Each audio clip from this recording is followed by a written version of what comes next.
Hello, hello, hello. Oi, Lumi. What's going on, everybody? Lu 8, yeah. I I was in the middle of opening my windows because the light in my room does not work when I realized that my mic was sitting on the floor unplugged and the clamp that I have on my boom arm that connects it to my desk was just gone. So I had to fix that before the stream started. Your mic isn't working. My mic is working. My mic is working now, at least. I can see it on OBS. Do not one-man me. I will get you and I will eat you. Hello! Hello! What's up? Hi. Sorry. Okay, I'm gonna preface this by saying I might be schizoing out this stream. In a good way. I have a lot of energy right now to the point where I kind of feel a little dizzy. This happens literally every time I try to drink gamer subs. I was like, oh, I'll just buy a thing of gamer subs because spending money on energy drinks every day is really not good for your wallet. So I was like, I'll just buy a thing of gamer subs and then that way I'll have energy drinks for as long as I need it, you know? I put one scoop into there. I put one scoop into my water bottle, shake it up, you know, let it dissipate a little, and it just makes me really dizzy and like kind of schizo out a little. I don't know. I don't know. The very first time that I drank Gamer Supps, I put the whole packet. It was like just a free sample one. I put the whole packet in the water bottle, shook it up, and drank it. And it made me so shaky for the rest of the day. Like I was just shaking, and like I couldn't focus on anything. It was pretty bad. But I've been drinking a lot more caffeine recently, which I know is not good, but whatever. You have to make some sacrifices if you want to have energy. Staying up till, have you considered lowering the dosage? Yes, but then I'll do like half of a scoop and then it doesn't work as well. And it's really hard to measure it because it just comes in a little like scoop thing. Just buy a pre-workout. Why the fuck would I use a pre-workout? Isn't that just like if you would buy like protein powder or something and then you don't work out? Because it's not like I'm working out, you know what I mean? It's not like I'm working out. So, oh, my background music is a little loud. Let me, there we go. That should be better. Hold on, I'm gonna drink some water. And this stream implying that it doesn't happen every stream. Okay, well, like more schizoing out than normal. Okay? Not the good funny schizoing out. The bad schizoing out where there's like where the fucking Benadryl man is coming for me. Starts using smelling salts. You're fucking crazy. You are setting me up for failure, and I don't like that, and I don't appreciate it. It's like double caffeine and other things. I don't know if I really need double caffeine. The issue is that I don't know if Gamer Supps is made for me. Does that make sense? Like, yes, it is made for gamers, which I am one. But like, I am also a 95-pound, 4'11" woman. I don't...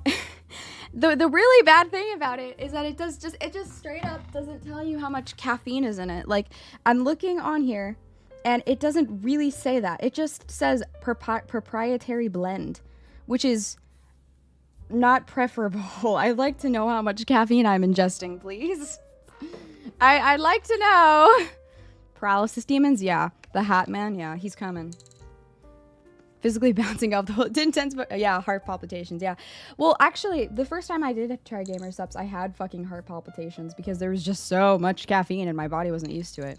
Just have Red Bull for fuck's sake. I like Red Bull, but I don't drink it very frequently. Usually if I'm drinking energy drinks, I try to space it out within like an hour just to give me enough caffeine to get me going. But like, I don't know. Like, and I did that today because I just put the Gamer Supps into like a regular 8-ounce bottle of water, and it just, I don't know. I don't know. Pretty sure 100 milligram, 8-hour serving scoop. Jesus Christ. I mean, that's really weird though, because I'll drink other energy drinks that have more in a lesser amount, and I feel less energized. 95 pounds, almost 2 of you. Yeah, I know, I'm tiny. I know. This dwarf is 4'8". I'm pretty sure to have actual like midget status or something, at least in the United States, it's 4'10". Close to 1 aqua. Yeah, close. 100 milligrams of caffeine per scoop. That's interesting. I don't know why it doesn't say that on the supplement facts. I got the raw meat flavor, which was Papa Meat's flavor, or not Papa Meat, sorry, Meat Canyon's flavor. I just call him that because that's the only channel of his I watch. And I don't know, it just is not very descriptive, which I think is the one thing that I don't really like about Gamer Supps. They're not very descriptive on what's in their product, which I don't know how I feel about that. But I mean, hey, it works, I guess. How's Bloodington? Not even 5 feet. Shut your mouth. When I'm done with you, you're gonna go 6 feet under. You fucking hear me, dude? If you aren't mixing it entirely, it's gonna hit you way harder because it isn't diluted. No, I mean, it should have been mixed properly. I mean, the water was not cold, but that's just because I like my water room temperature. I don't really like it ice cold. I mean, I shake it and I let it sit for a while before I drink it, so I don't know. Maybe it is the temperature. Who knows? Okay. I have lots of water. Oh, yeah, chat. Okay. Have you tried doing dry scoops? What? What's that? I'm gonna be honest. I don't know what that is. I don't like hip products like gamer subscriptions. That's fair. I kind of wasn't sold on it either, but I did really... I was kind of like, okay, Do I want to keep spending $2 every day on one can of an energy drink, or do I want to just buy like a pack of 24 waters from Walmart and then just put a scoop into it and then have the energy drink for way less of the cost? And I was like, that makes sense because, you know, just eat the powder! No! No! It's made for 300-pound gamers with an absolute dependence on caffeine to live. I don't think I'm caffeine dependent. I just like, I stay up really late, and then having that extra boost of energy to get me through streams and then be entertaining is like what I use it for. It's really for productivity reasons. Hi, Lou. Could only catch a minute of yesterday's stream because of Wi-Fi problems the whole day. That's so real. Don't worry about it. I was having Wi-Fi problems too. It was only a minute of you talking about how sweaty and stinky you are. Thanks! Why? Out of all of the things, it was how sweaty and stinky I am. Well, the good news is that I feel less sweaty and stinky, and that's because after the stream was over, I changed my underwear, and it was, like, less sweaty and stinky, and I changed my shirt, and I put on deodorant, so we're good now, I think. I don't need to shower for another 5 more days. Just, like, it's like, have you guys seen Big Hero 6? It's like the one guy, he goes, I wear front and back, then I go inside out, and then I go front and back again. He's so real for that. He's so freaking real. Sorry, Bunny, your family will barely find a set of teeth. No, no, no, no. Cracking a bottle, yeah. Not dependent, just depends on it. It's not dependency. It's not an addiction. It's not an addiction! Sure, but your heart exploding on stream while not is not a sustainable platform. That's true. To kind of avoid a caffeine addiction, I try to only drink water to offset that, and then I don't drink caffeine the days that I don't stream. So that means 2 days out of the week. Or any day that I might cancel. So you need to assist don't for to say people, what the fuck? What the fuck is wrong with you? I'm not. Fred? Yeah, Fred! I'm sorry. You guys are like, oh, we love loser, smelly women. And then the second a loser, smelly woman talks about being a loser and smelling bad, it's like, ew! Like, what do you want from me? I actually cleaned my room today. I had like a bubble tea that was in here from like a week ago, and then like a shake, like I think it was like an orange dreamsicle shake that was in here from also like about a week ago or more. And then I had 2 Taco Bell bags. One was empty and the other one had Cinnabon Delights in it. And but my room is clean now ish. There's still a few things. I had just a random fucking plate sitting on the floor with like pizza, so that was nice. I don't know why that was there, but we're good now. It's marginally cleaner. What the fuck is wrong with me, dude? Oh man. Regret bringing that up now. I'm sorry. I'm sorry. If you don't shower at least once a day, you're lost. Well, I don't need to shower. Showering is just a concept by Big Hygiene. Only complaint has been on brushing your teeth since you kind of need those. But I don't want to. I did brush my teeth today because my teeth were starting to really hurt, so I brushed them. What I found that is if you don't brush your teeth for a long time, if you just brush them for like 5 minutes straight, 5 or 10 minutes straight, and you just like get everything, it makes it better. Oh man, I'm mentally ill, aren't I? Okay. Oh no, I'm gone. Where am I? Hello? Oh, sure. Yeah, that works, I guess. Why the fuck is Katawa... Okay. Why is Katawa Shoujo not working? Why is it just my VTube studio? That's nice. Starting to hurt? Well, I mean, like, no, it wasn't starting to hurt. It was more like my tongue was, like, dry. My tongue was dry, which means I needed to brush my teeth. And I don't think I have cavities because I don't really eat a lot of sweet stuff, I don't think. I sparsely talk to my own generation. What the fuck? Why? Okay. Alright. Alright, pause. Pause, man. Listen, man, it's great. I'm fine. Trust me, I've been doing this most of my life, and every time I go to the doctor, they're like, Lou, your teeth are so healthy. I don't know how you do it. And I'll just be like, heh.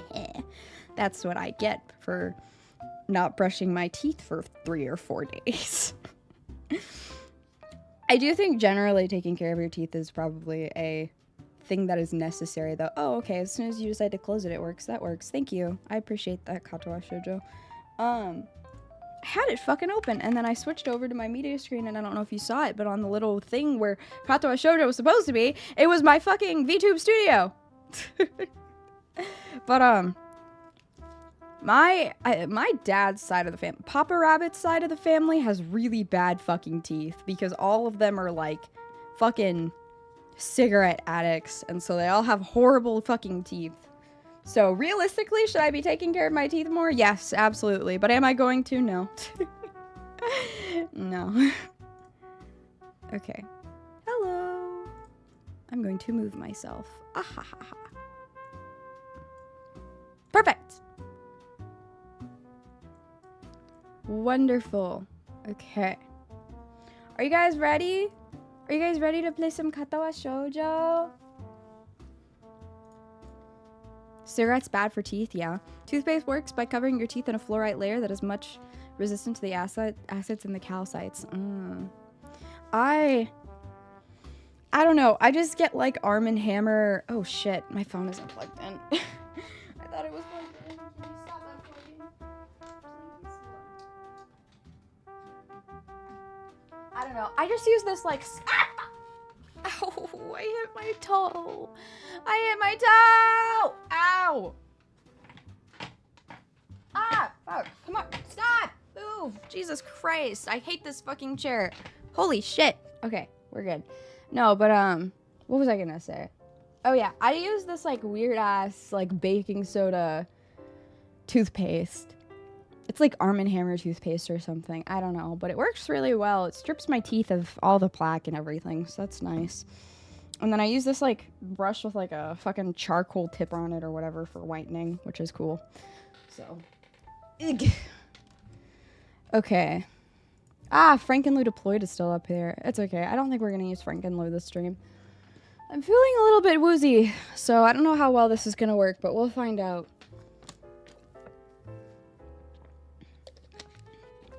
Man, that is old school. What? The fucking...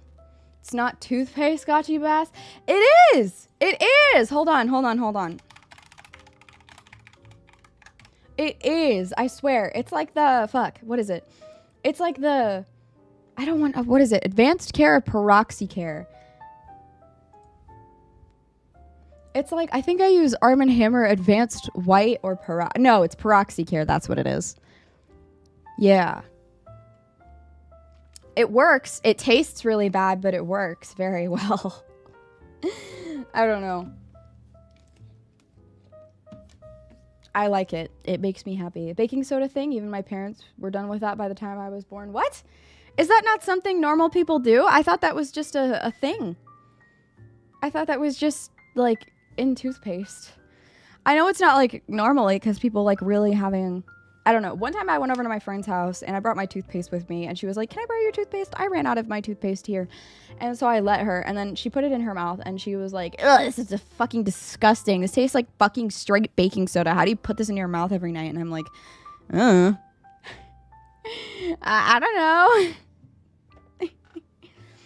What I meant is that you put semen instead of toothpaste. That was a funny joke. Oh, I see. No, I never played with those when I was younger, so I didn't get the joke. I'm sorry. Tastes bad. You're not supposed to eat it, Lou. I didn't fucking eat it. I'm just like, you know, you're supposed to brush your tongue. I don't know if you guys know that, but you're supposed to brush your tongue, and so I brush my tongue, and it will taste like baking soda. Makes you happy. You should do it every day. No. I hate brushing my teeth, and I hate water. I hate doing everything with water except drinking it. Getting in water? Gross. Fucking showering? Gross. Brushing my teeth? Gross. Drinking water and swishing it around in my mouth as a substitute for teeth brushing is what works. So. Okay. How are we feeling about some Katawa Shoujo? Load? I think it's this. Oh shit. No. We're here. Alright. Okay. Are you guys ready for some Katawa Shoujo? Are you guys ready? I've not met anybody that doesn't just buy tubes in my generation. I'm sure the Arm & Hammer stuff. I mean, no. It is a tube. It's a tube toothpaste. Hold on. It is tube toothpaste. It is just Arm & Hammer brand. Like, hold on, I'll show you. I will show you. And then... Oh, fuck, I can't just copy it. I need to save it to my computer. The really bad thing about OBS is that you can't just copy the images. You have to actually save it, which really sucks. And that's not downloading as a PNG, which is so fucking awesome. I'm gonna kill somebody. Hold on. Okay. We're gonna save it there. Actually, we're gonna save it as... Okay, and then... Beep beep beep beep beep beep beep beep beep beep beep beep beep beep beep beep beep beep. This. It comes, that's just the box. It comes in like a tube of toothpaste. Like, load, you said? There's something wrong with your brain. Yeah, it's a tube toothpaste. It's not like actual baking soda. It's just that it uses Arm & Hammer stuff, I think. Waterboarding would lurk on you because they're pouring water or not because it's suffocating. Yeah. Box of powder, you would mix it up into toothpaste. That was the thing in the past. Was it? That's crazy. I mean, I guess it makes sense because people use baking soda for all sorts of cleanliness stuff. That's the Discord logo. What the fuck are you talking about? That is the Arm & Hammer logo. What the fuck are you on about, dude? What? What the fuck? Okay. Let's play some Katawa Shoujo, shall we? I need to get some water in me, though. I haven't had enough water today.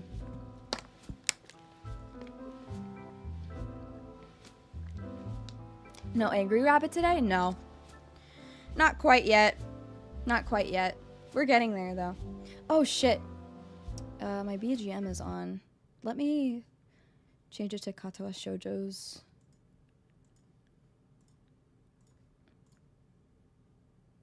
Let me change it to Katawa Shoujo's soundtrack. Okay. That should work, question mark? But yeah, I feel so dizzy today. I don't know why. Jesus. Okay. Let's see here. Are you guys ready? You better be. My voice is still pretty raspy from playing Hotline Miami yesterday. Comb your hair backwards and forward and back again when you shower. What? My hair is too long to do that. But I also have like a 16-step hair routine that I go through every time I shower. So, not until Emmy challenges Lou to a game of footsie and still manage to somehow win. Okay, you're underestimating me. Nah, I'd win. All right. My alarm's beeping shatters the early morning quiet, and I find myself wondering where to find the motivation to rise. Okay. Class is still quite far off, but I agreed to run with Emmy in the mornings.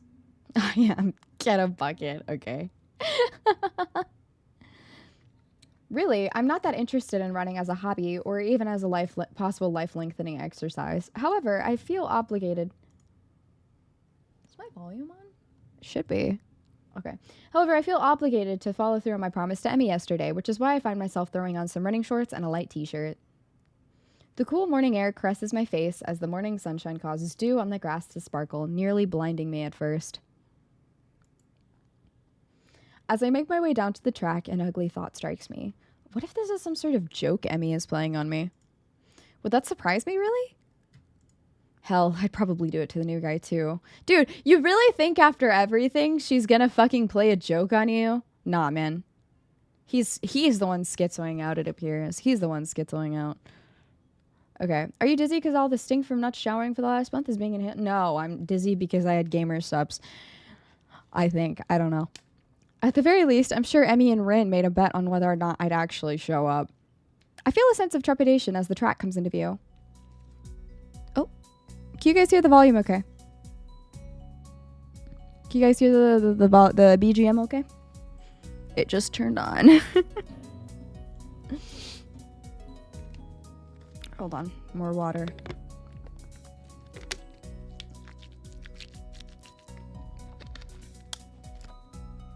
Okay. Yeah? Coolness. Okay. You're late! It would seem that Emmy is already there. What a relief. Not according to my watch. We are both early, in fact. Damn, you got me there. I might have to figure out what her voice fucking sounds like again. Okay. Emmy is sitting on the bleachers, decked out in her running gear, waiting somewhat patiently for me. I'm glad you're actually here. I'm afraid this was a joke or something. Nah, I'd never make someone get up that early for nothing. Plus, Rin owes me 500 yen now. She didn't think you'd actually show up. I have to actually remember how her voice sounds like. It's been like 2 weeks. I knew it. Nice to know Emmy was on my side at least. Emmy hops off the bleachers and begins stretching out. She's remarkably lithe, almost like a dancer. I set out to stretch as well, but then realized I don't exactly remember how to stretch properly. It's been ages since I tried to stretch for anything, if you don't count my one stint at running last week. And even then, I don't think I actually stretched beforehand. The specter of my long hospital trip stay rises up again. Heard you swish the water, Ultra HD. Thank you. I hope you enjoyed my water swishing. I can't say I was all that active before the hospital stay, though, so maybe I'm just being morose. Emmy giggles as she watches me stretch out. No, Hisao, you've got to hold it longer than that. I'm trying. Kind of hurts a little. That's because you're out of shape. You've got to get some flexibility in you, like this.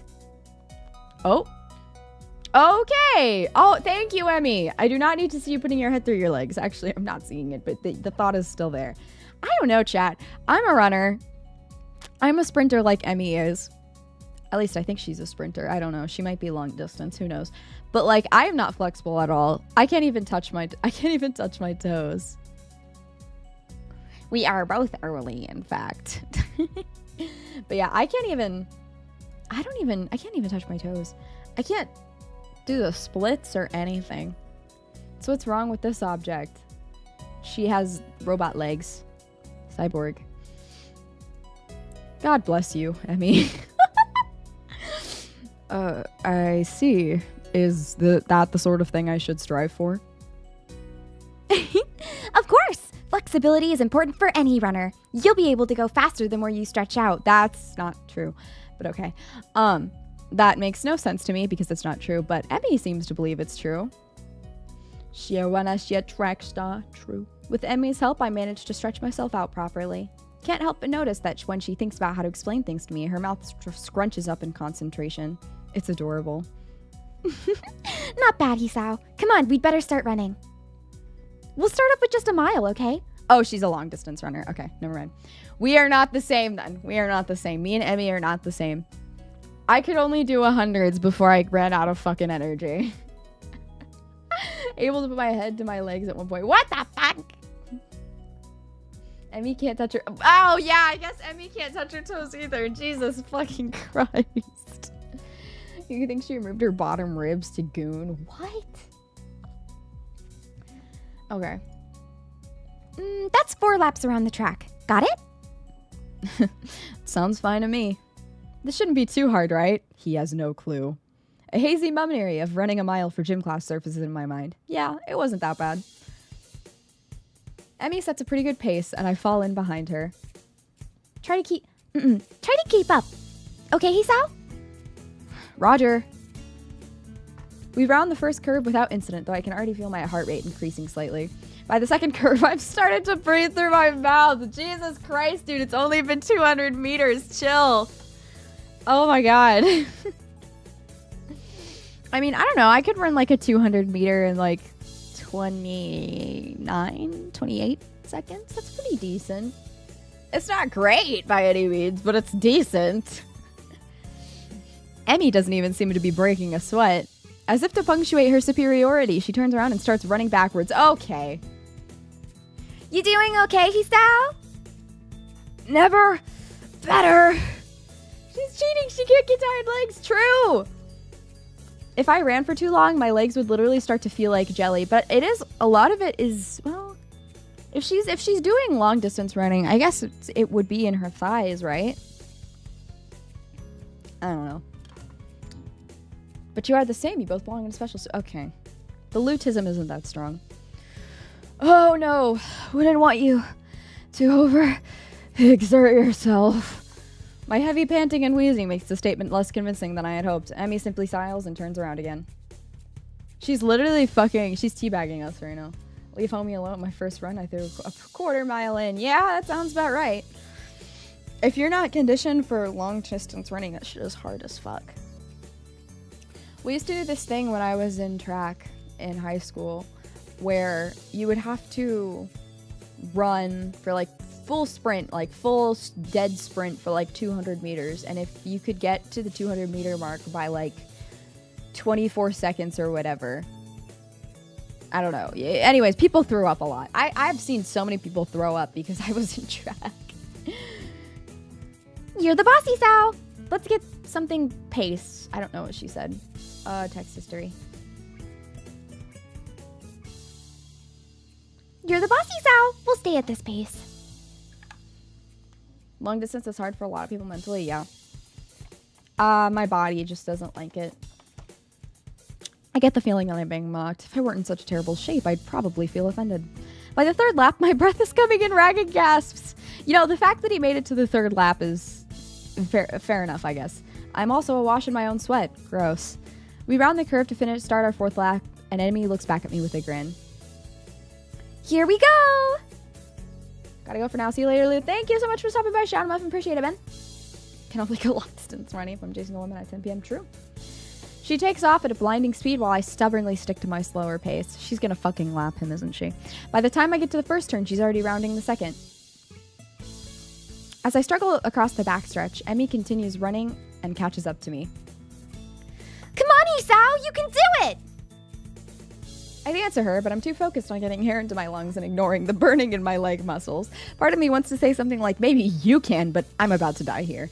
But again, I doubt I can actually form words right now. Emmy keeps pace with me as I round the second turn and cross the finish line. Her sprint seems to have gotten her sweating. It's actually caused her... Ah! It's caused her shirt to turn tightly translucent, Emmy! She wears a black sports bra. But she doesn't have titties. She doesn't need to wear a sports bra. I feel a vague stab of guilt for being the sort of guy who stares at a girl's chest. No, if I was Emmy, I'd probably do it too, but my legs and... Yeah, on your left vibes, yeah. That's so funny. I've seen actual people doing that in races where they'll just pass someone and it'll be like, on your left. It's so fucking horrible. It's funny, though. But my legs and chest are burning so badly that I can't bring myself to care that much. Not bad for a first effort, Esau. Kind of you to say so. Emmy seems to be, if not out of breath, at least breathing a little more heavily than she was before we started running. It must have been the sprint that did it. Hey, I've got to get a few sprints in. You should walk around the track to cool down. Okay, they got the active recovery part down though. That's interesting. Then we can stretch out and we'll be all done. Okay? Sounds great. My legs are on fire and my breathing is still heavily, but surprisingly, my heart seems to be taking the strain well. I'm here. Hi, hello, welcome, Slasher. Another triumph of medical science, I suppose. You should put your hands behind your head. Makes it easier to catch your breath. That is also true. I'm fact-checking the game. I'm fact-checking him. On the left, the passing on their right, yeah. Surprisingly, she's right. I begin to stroll around the track, happy to feel my breath coming back to me. Oh, there she goes. There's a blur as Emmy sprints past me. Watching her run is absolutely fascinating. It's not just because she's on prosthetics, though that is interesting. The really interesting thing is the way her face changes. I can only catch glimpses of it as she runs by, but her eyes seem to come alive with a sort of fierce joy. It's as if there's nothing else in the world but her and the track. Aw, she's so cute. By the time I've gotten to the final stretch, Emmy seems to have finished her sprinting. She's breathing heavily now, but she's wearing a satisfied grin on her face. She waves to me cheerily as I near her. Whew, feeling better, right? Actually, yeah. Did you want to take another lap around with me? I've got to cool down too, you know. Part of me would rather sit down and not move. That's bad for you. Don't do that. But something tells me that would be a bad idea. Besides, if I sit down, there may be no getting back up again. Sure. Why not? Emmy's got her hands behind her head now as well, which makes her seem very relaxed. The positioning of her arms also pulls her t-shirt upwards ever so slightly that I can see a small strip of her belly. But her shirt is tucked in. I do my best to act the gentleman and not look, but the contrast of her skin against her red running shorts is rather arresting! I'm gonna arrest you, Hisao. Jesus Christ. I'm literally doing the actually. I know. Listen, this is like the one thing I'm autistic about. I like running. It's fun. So, how do you feel, Hisao? Surprisingly good, actually. Sore and tired, but surprisingly good. As soon as I say it, I realize that it's true. Sure, part of me wants to lay down and die, but I feel like I've accomplished something. It's almost like a glow throughout my body that persists despite the soreness. Yeah, that's the runner's high. Oh my god, they're even talking about runner's highs. Cool. Japan, everything is either Ole mole. Runner's high? He's gonna blow your mind, okay. Yeah, it has something to do with adrenaline? Emmy thinks for a moment as we walk, trying to remember. Then she shrugs and grins at me. I don't actually remember. It's a good feeling, though, isn't it? Better than sex, right? Ah! Emmy! Emmy! Hold on, I gotta do justice for that voice line. Better than sex, right? I opened my mouth to respond shortly before processing what she just said. ... Emmy watches my face for a few moments before bursting into laughter. Sorry, I just couldn't resist. You're just too easy. Why did I agree to run with you again?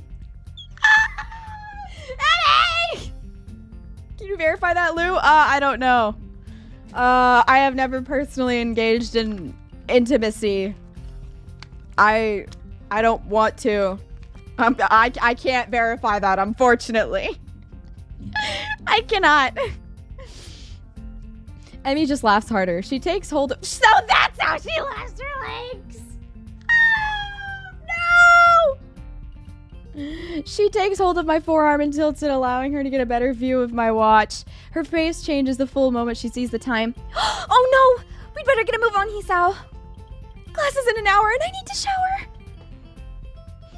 I should probably do that as well. I need to see the nurse too.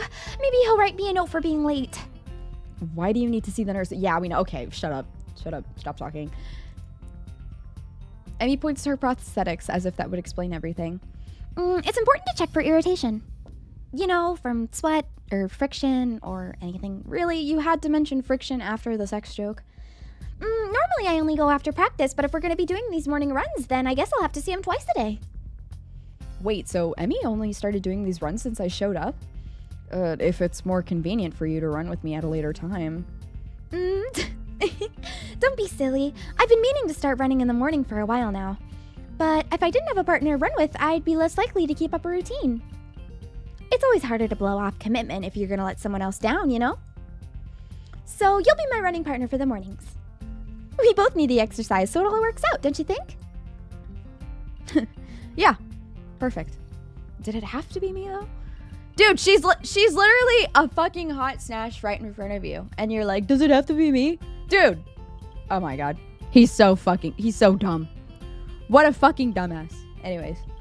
Well, I guess I can't complain too much. Emmy's pretty fun to hang out with. And she's right. I do need their exercise. Doctor's orders, even. Emmy waves a quick goodbye to me. Right. I'm off. Come have lunch with us, okay? What? Lunch. You know, the meal in the middle of the day. Come have it with us? Where? The rooftop. Rin likes it there. When? Lunchtime. When else? That was a silly question. Yeah, but I sort of felt the need to ask all three for completeness' sake.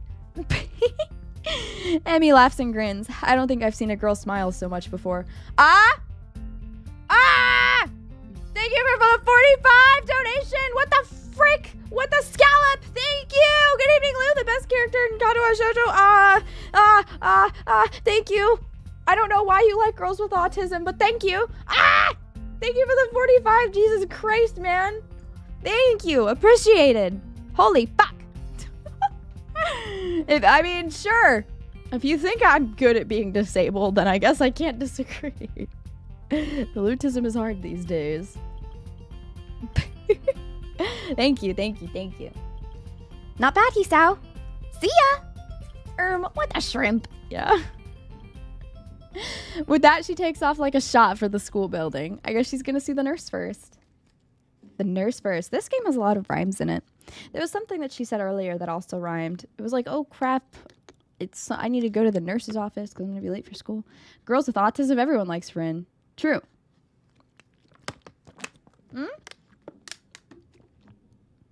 What do you mean you don't know?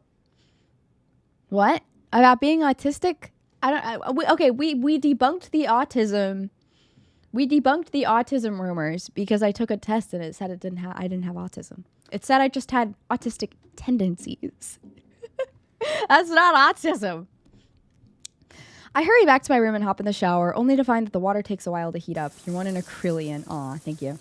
The shock of the cold water nearly kills me. Oh no. I managed to warm the water a bit and spend some quality time feeling my muscles loosen. What muscles? My heart, surprisingly, feels the least bothered by the run. I suppose that's a good thing, even if it does make me feel like a little bit of a wuss. But, I mean, at least I'd have an excuse beyond I'm out of shape if my heart were bothering me. Guess I'll have to keep up this running thing up, otherwise I'm sure Emmy won't let me hear the end of it. It's only after I get myself off and dry out. No, that's, oh God, that was the worst place to mix up the words. Jesus Christ. Okay, moving on before that happens again.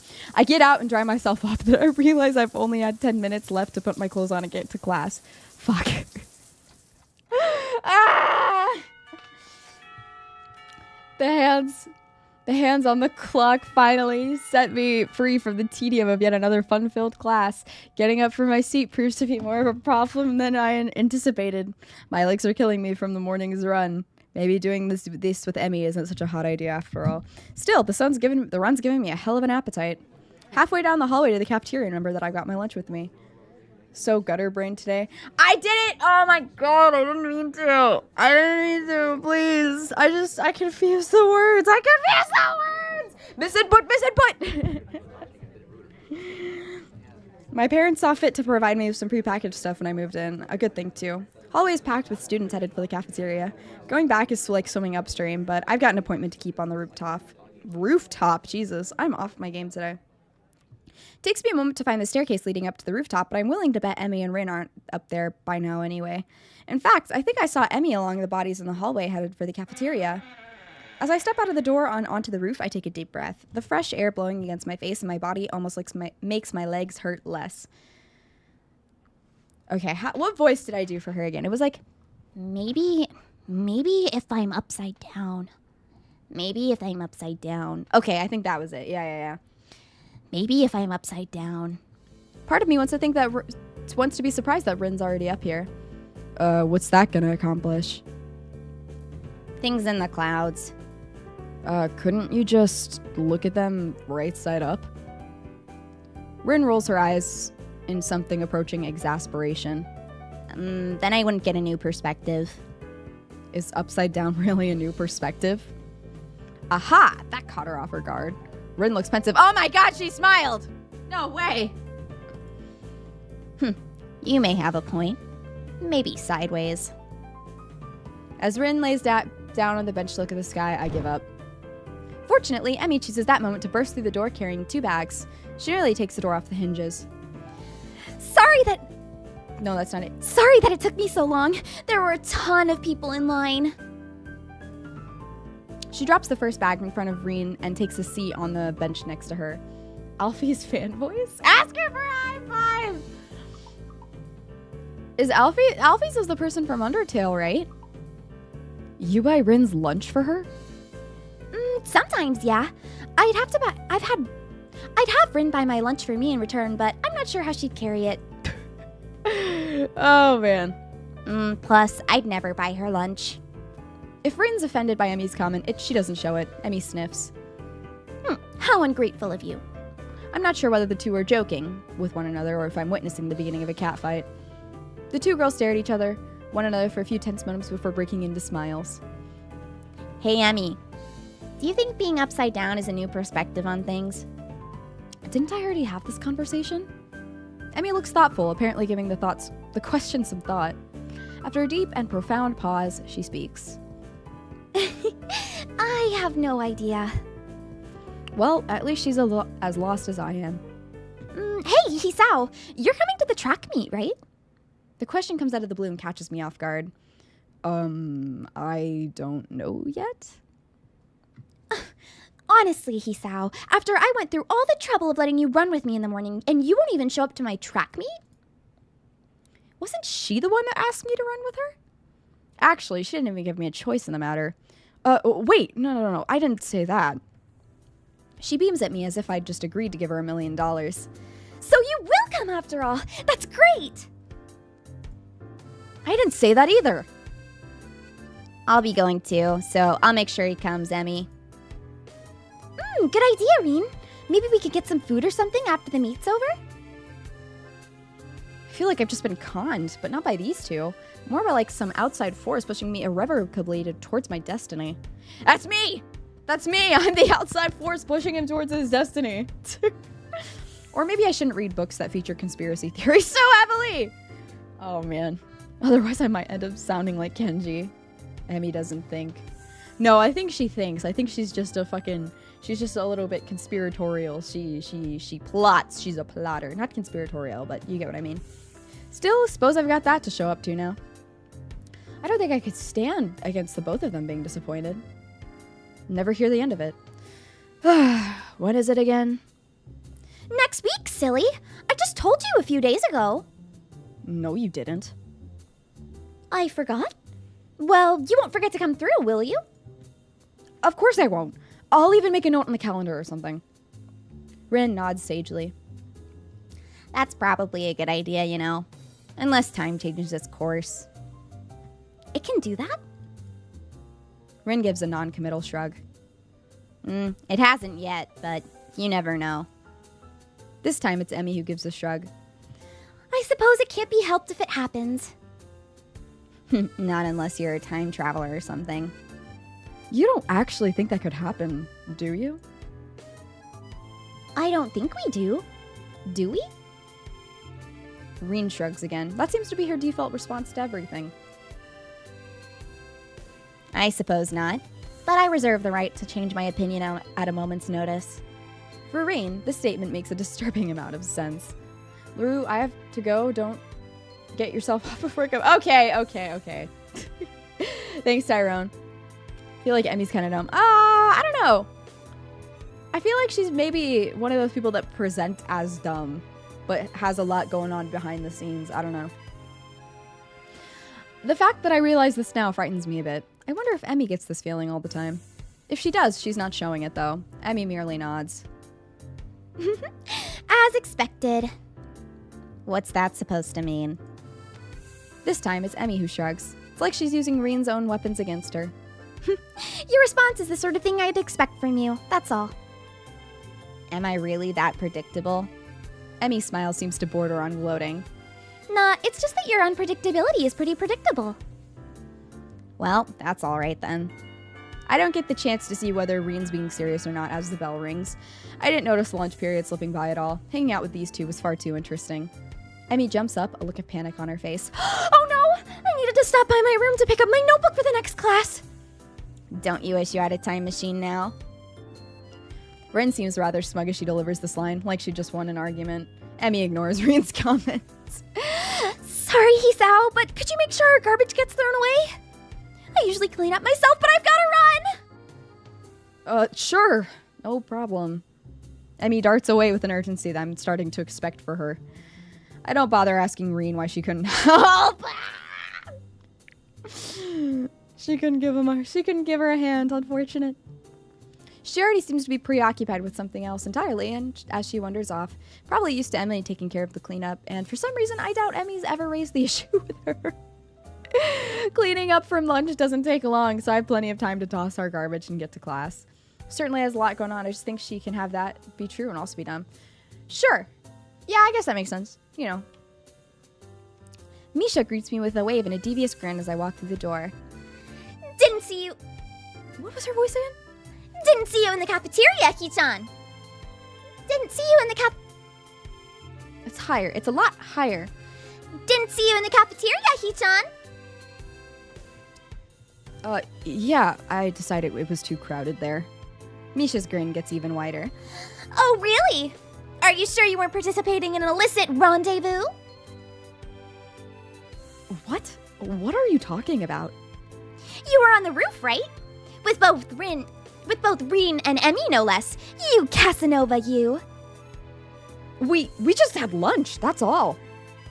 Misha bursts into laughter, drawing the attention of several of my classmates. You're so adorable when you blush like that, Hee-chan. She gives me a conspiratorial wink.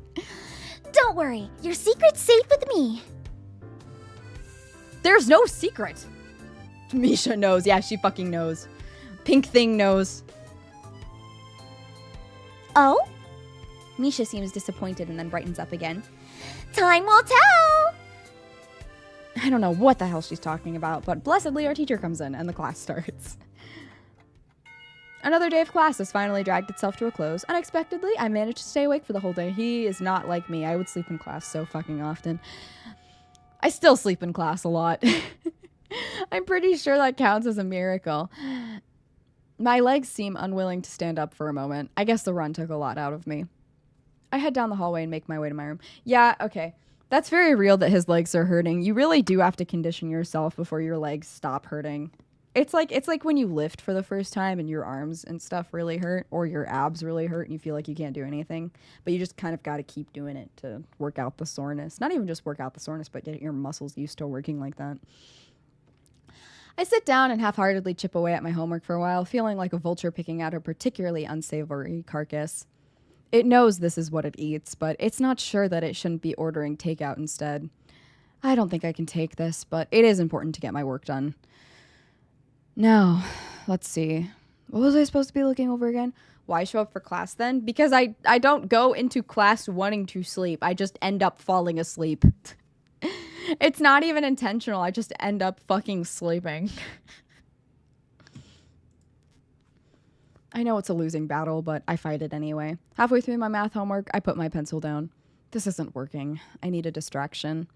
Unfortunately, my options for distractions are rather slim. Not in the mood to read right now. Kenji is unusually out of his room at the moment. Wow, that's bold for him. If I go to the student council room, I'll just end up doing work for those two. And heaven only knows where everyone else is, except for... Well, I suppose that's an option. Sleeping in class is easier than sleeping at home. I mean... Honestly, in my opinion, it's kind of unfortunate, but yeah. I don't know. If I'm like really tired and I'm forced to get up and go do something, I will just end up sleeping. What I've learned is that anytime my body is too tired to function, anytime I get a second to rest, I literally just will. Like, I will just fall asleep. I have fallen asleep in the weirdest fucking places. I won't lie to you. It's not even just class, it's other places too. Like, put me in a car for like 30 minutes and I'm fucking out, dude. Not only just that, but like literally anywhere. I grab my shoes and head for the track. Emmy's probably down there.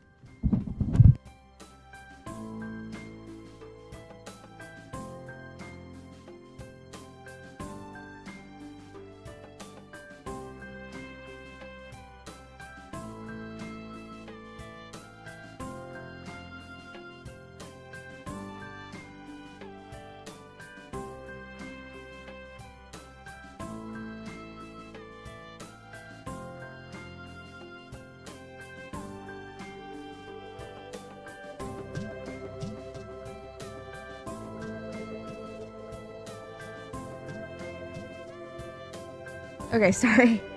My mic got unplugged. I'm sorry. Yeah, muted. Sorry. Mic issue. I'm so sorry. Cable gone, yeah.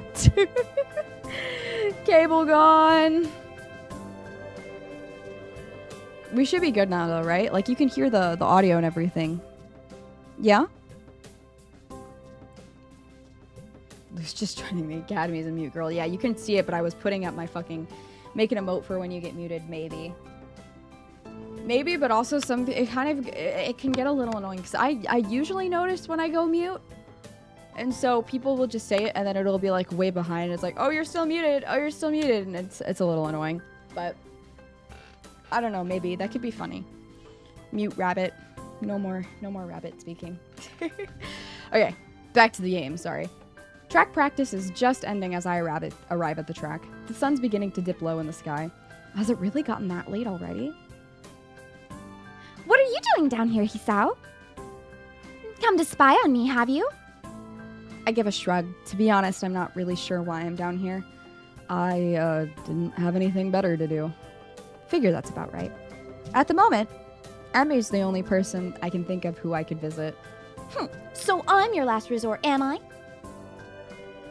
Nobody cool around, so I'll just go see Emmy. Is that what you thought? She looks actually angry. A chance for some teasing of my own presents itself. Actually, yeah, I guess you are. Emmy pouts, widening her eyes to give the maximum amount of puppy dog resemblance. Kidding! I was only kidding. So you are down here to stalk me. Wait, what? Wait, that's not what I meant. Why would I stalk you anyway? It's not like you require stalking. If you're not asleep or in class, you're down here, right?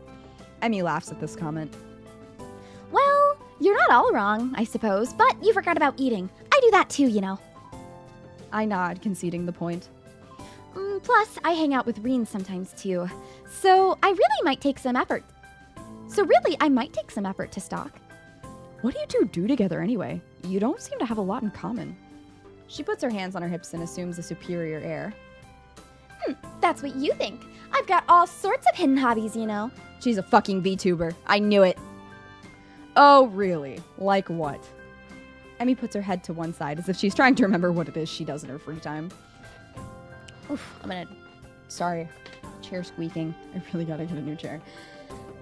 Well, Reen and I go out shopping sometimes. I guess that makes sense. Emmy is a girl after all, but Reen? Rin comes with you? We usually swing by the art supply store. Plus, she likes this music store that sells all kinds of weird sounding stuff. She says it helps focus her. That makes a little bit more sense. Oh no. I see. Any other hidden hobbies? Emmy wags a finger at me. Now. Why would I go and reveal all my dark secrets to you? We hardly even know one another. Somehow, I think that's all that Emmy has in the way of hobbies. Still, I don't think my question has been answered. Even if you do have a few hobbies, I still don't see why you hang out with Rin so much. I mean, she's kind of weird, isn't she? Of course she's a VTuber. We're watching her around now! They VTube together to play racing game co-op. One of the pedals, one steers. This comment causes Emmy to laugh loudly. That's the understatement of the year. So why? I mean, you're a lot better at conversation and stuff, so I'd figure you'd hang out with a lot of people, but I think I've only ever seen you hang out with Reen. Emmy seems unusually defensive. Hey, I hang out with plenty of people that aren't Reen. You just don't see me doing it because I'm not in your classes. Okay, but that still doesn't explain why you hang out with Rin. I'm not even sure why I want to know this. I guess it is because lunch was so strange. Emmy shrugs, looking for a moment very Reen-ish. It's because we have similar outlooks. If you were to ask me the least likely answer to my question, that would be it. What do you mean? It's like... Okay, Reen paints and stuff, right? Yeah. I'm not sure where this is going. Well, I run. And that's why we're similar. Yeah, you lost me. Emmy frowns as if trying to figure out her answer. Well, maybe it's because maybe it's that we do things for the same reasons. Huh? You know, we follow our passions. So you're passionate about running and Reen's passionate about art, is that it? Well, sort of. Let me think. I drive! Well, Reen explained it to me once, but I don't know how much of it I've followed. Not surprising. I think any explanation from Reen would probably confuse anyone. She says we both chased after an extreme. Like, she's always trying to find a new way to show a particular feeling or something. And I run because of the feeling I get from it. And since we don't allow ourselves to be slowed down by anything, we make a connection based on that. What do you mean slowed down by anything? Emmy looks surprised and points to her legs. Okay, that makes sense. That's kind of what I was thinking. Because I was like, you know, they both do things that are very opposite that they shouldn't technically be able to do because of their disabilities, right? Because Reen is an artist, but she is a painter. And Emmy is a runner, but she...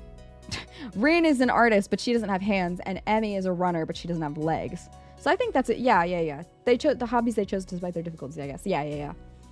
Reen and I both have an autistic amount of interest in our focuses. I can't believe I've never noticed that before. Reen draw with her mouth or her legs? Her legs. Yeah. You know, because I'm a runner, and Reen's a painter even without arms. So we respect each other's determination. And that's why we hang out! I think. Well, I'm not sure that made any sense to me. But from Emmy's sheepish expression, she's not sure about it either. Honestly, it's not something I think about much. We just get along. I think that's all that really matters. Suppose she's got a point there. Another question strikes me, and since I've got nothing better to do, I ask it. So, what got you into running anyway? Oh, I've been running since I was really little. My dad was a runner, and so as soon as I could walk, he started teaching me how to run. It was our father-daughter thing, you know? Our own mutual hobby. Shadow crosses her face, and I'm shocked to see her looking sad. Did something happen between them? Oh, man, I don't have a lot of time left. Sorry, but I've got to get in a few more laps before I go see the nurse. She races off around the track, her hair streaming in the wind. It seems to me she's going a lot faster than she was this morning. As she rounds the track, I catch a glimpse of her face. It's much the same as it was this morning, but her eyes seem to have taken a much harder edge. I guess she's right. I don't really know much about her. I watch her run for a little while, then stand up and head back to my room. Oh, hey! She spots me leaving and waves to catch my attention. Don't forget! Same time tomorrow morning. Got it? Got it. I head back to my room. Homework beckons. Okay.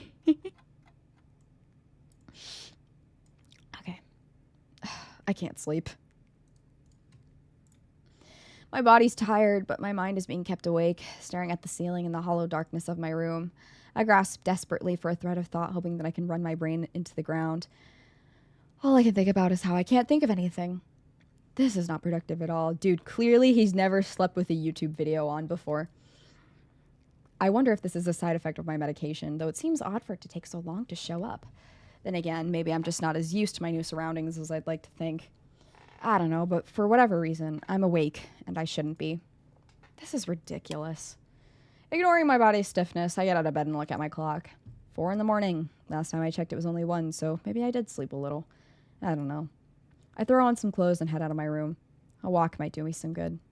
A 4 a.m. walk? Dude, you're gonna get fucking robbed. Actually, never mind. He lives in Japan. He'll be fine. I'm surprised at how chill the air is compared to the relative warmth of the day. I can almost see my breath as I wander the campus, waiting for the sun to come up or for me to fall asleep.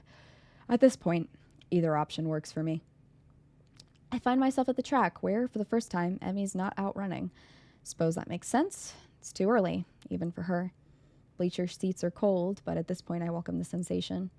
The sun is starting to show its face over the horizon, and I know with an awful certainty that I'll get no more sleep tonight. The sun's steadily strengthening rays start to warm me up as I watch the dew on the grass begin to steam lightly. My mind calms down a little. Dog, no way he's fucking falling asleep on the benches. Someone's shaking me. Hey, wake up! Huh? What? I guess I fell asleep after all. What are you doing out here? You're gonna catch a cold or something. I rub my eyes and I'm confronted by Emmy, who bends me over. Bends me over? Oh, wait. Bends over me with a worried expression. Okay, that makes more sense. I'm still a little groggy, so my response comes out in a mumble. Couldn't sleep. Watched the sun come up. That sounds like something Reen would say. I shrug, feeling the stiffness that comes with sleeping on a bench for a few hours. He's homeless simulator. Is it? I wouldn't know. Emmy grins a little at my somewhat cranky response. So, couldn't sleep, eh? Obviously we need to run you harder today. Even though I've only known her about a week, but that seems a very Emmy-ish response to the problem. Mind of the gutter rabbit. I didn't mean it! I read it wrong. My mind read it too fast. I'm sorry. Hey, my body was plenty exhausted after yesterday. My mind was just racing, that's all. I don't see the difference. If you run hard enough, your brain will get tired too. Seriously questioning the wisdom of doing this first thing in the morning. I don't even know if my grades will be able to handle me tiring my brain out like that. Emmy pulls me up from the bleachers with surprising strength for someone her size. Now come on, Hisao. We've got work to do. I don't know if I'm actually up to this today, to be honest. I mean, I obviously didn't get much sleep, and what sleep I got was on the bleachers. I don't know. Should I really be running? Emmy glares at me. Good heavens. What are you talking about? Of course you should be running. How else do you expect to work out the kinks? You've been sleeping up on the bleachers, for heaven's sake. The best way to get that soreness out is to run a little. Now stop hiding in the bleachers and get down here! There's no arguing that. I'm pretty sure she'd kill me if I didn't do what I said. The continuous anime laugh that you add to all of Emmy's lines pretty funny. Thank you. I don't know if that's a good thing.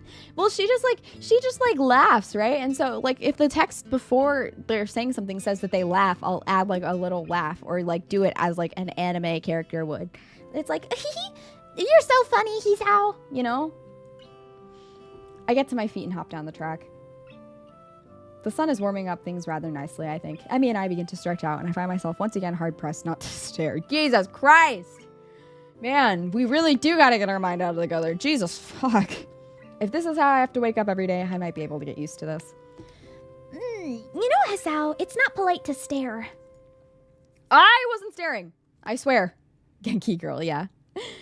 Emmy raises an eyebrow and considers me for a minute, as if evaluating my response. There's a brief moment where I'm afraid for my life.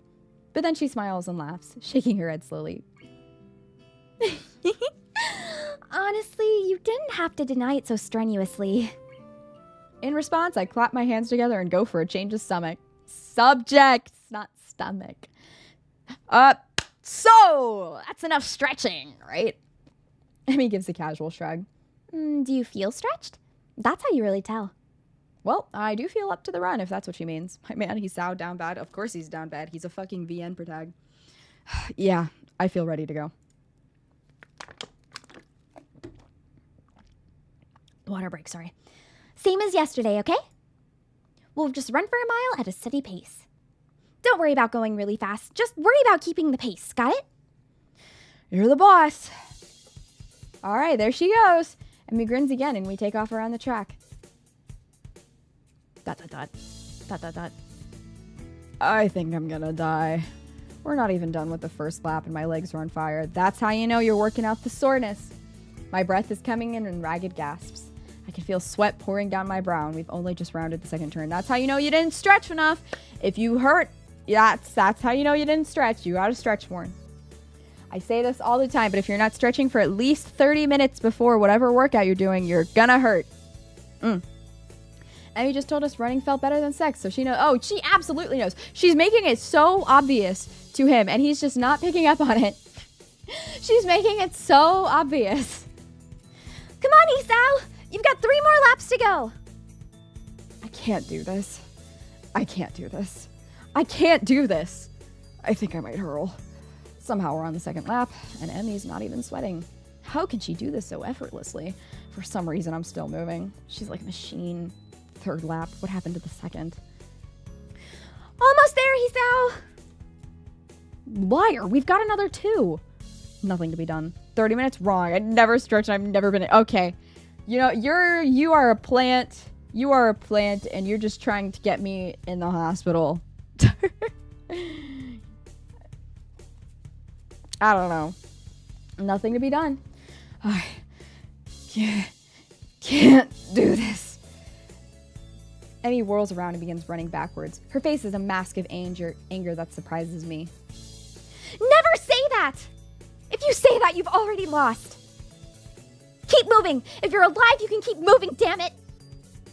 Whoa, language. We're on the 4th lap now. She really seems to want me to keep going. Legs move, move, move. They feel so sluggish. I'm in mud or molasses or tar. I can't go on. I'll go on. Final stretch, Hisao! Give it all you've got! I pump my legs as fast as they'll go. They keep refusing to obey my commands. Somehow I keep moving. Somehow I finish. That's it, Hisao! I knew you had it in you! The anger Emmy showed a lap ago is gone, replaced with pride. She's positively radiant, like she just won the gold medal or something. I stagger to a stop and fall to my... Oh. on the track surface? Really? Is it an all-weather track? Because God, dude, doing anything on the track with my hands was fucking awful. Because it's like the fucking rocky, not rocky, but it's like the holy surface, so the spikes will go down in it properly. It shit hurted. It hurted. Anytime I had to do like push-ups or anything. Ugh, awful. My heart is pounding far harder than it has in a long time. Oh no! The demons. I don't think it's done this since. Oh God. Please slow down, heart. Just slow down. Stop racing. I cough, and for some reason feel a grin crossing my face. So this is how I die, huh? Trying to stay healthy. Asphalt? No, asphalt is smooth. It's like an all-weather track. What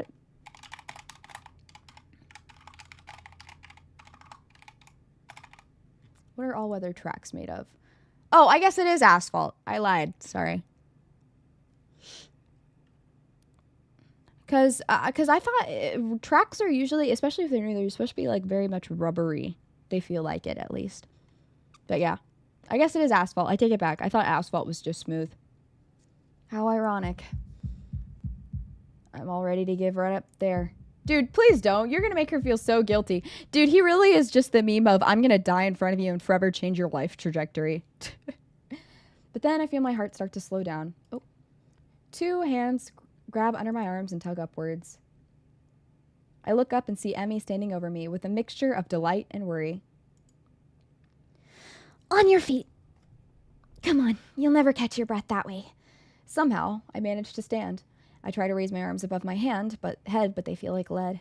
Start to walk around the track while Emmy keeps close to me, like she's afraid I'll fall over or something. Well, I mean, you kind of did.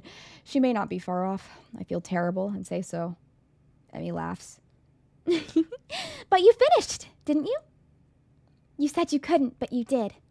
Isn't that worth it? I'm not sure, and I don't really have the breath to say so, but that small grin I felt on my face earlier hasn't left. So what if my heart's weak? Yeah, bro dies from doing exercise, casual 4chan user. I still survived this morning. Maybe I'll survive tomorrow too. Aw, that's sweet. Emmy might have pushed yeah, no, because Emmy's feelings are more important. As soon as it becomes apparent that I'm not going to suddenly keel over, Emmy takes off on her sprints. I don't know how the hell she can manage to sprint after running a mile, but I guess she's in much better shape than me.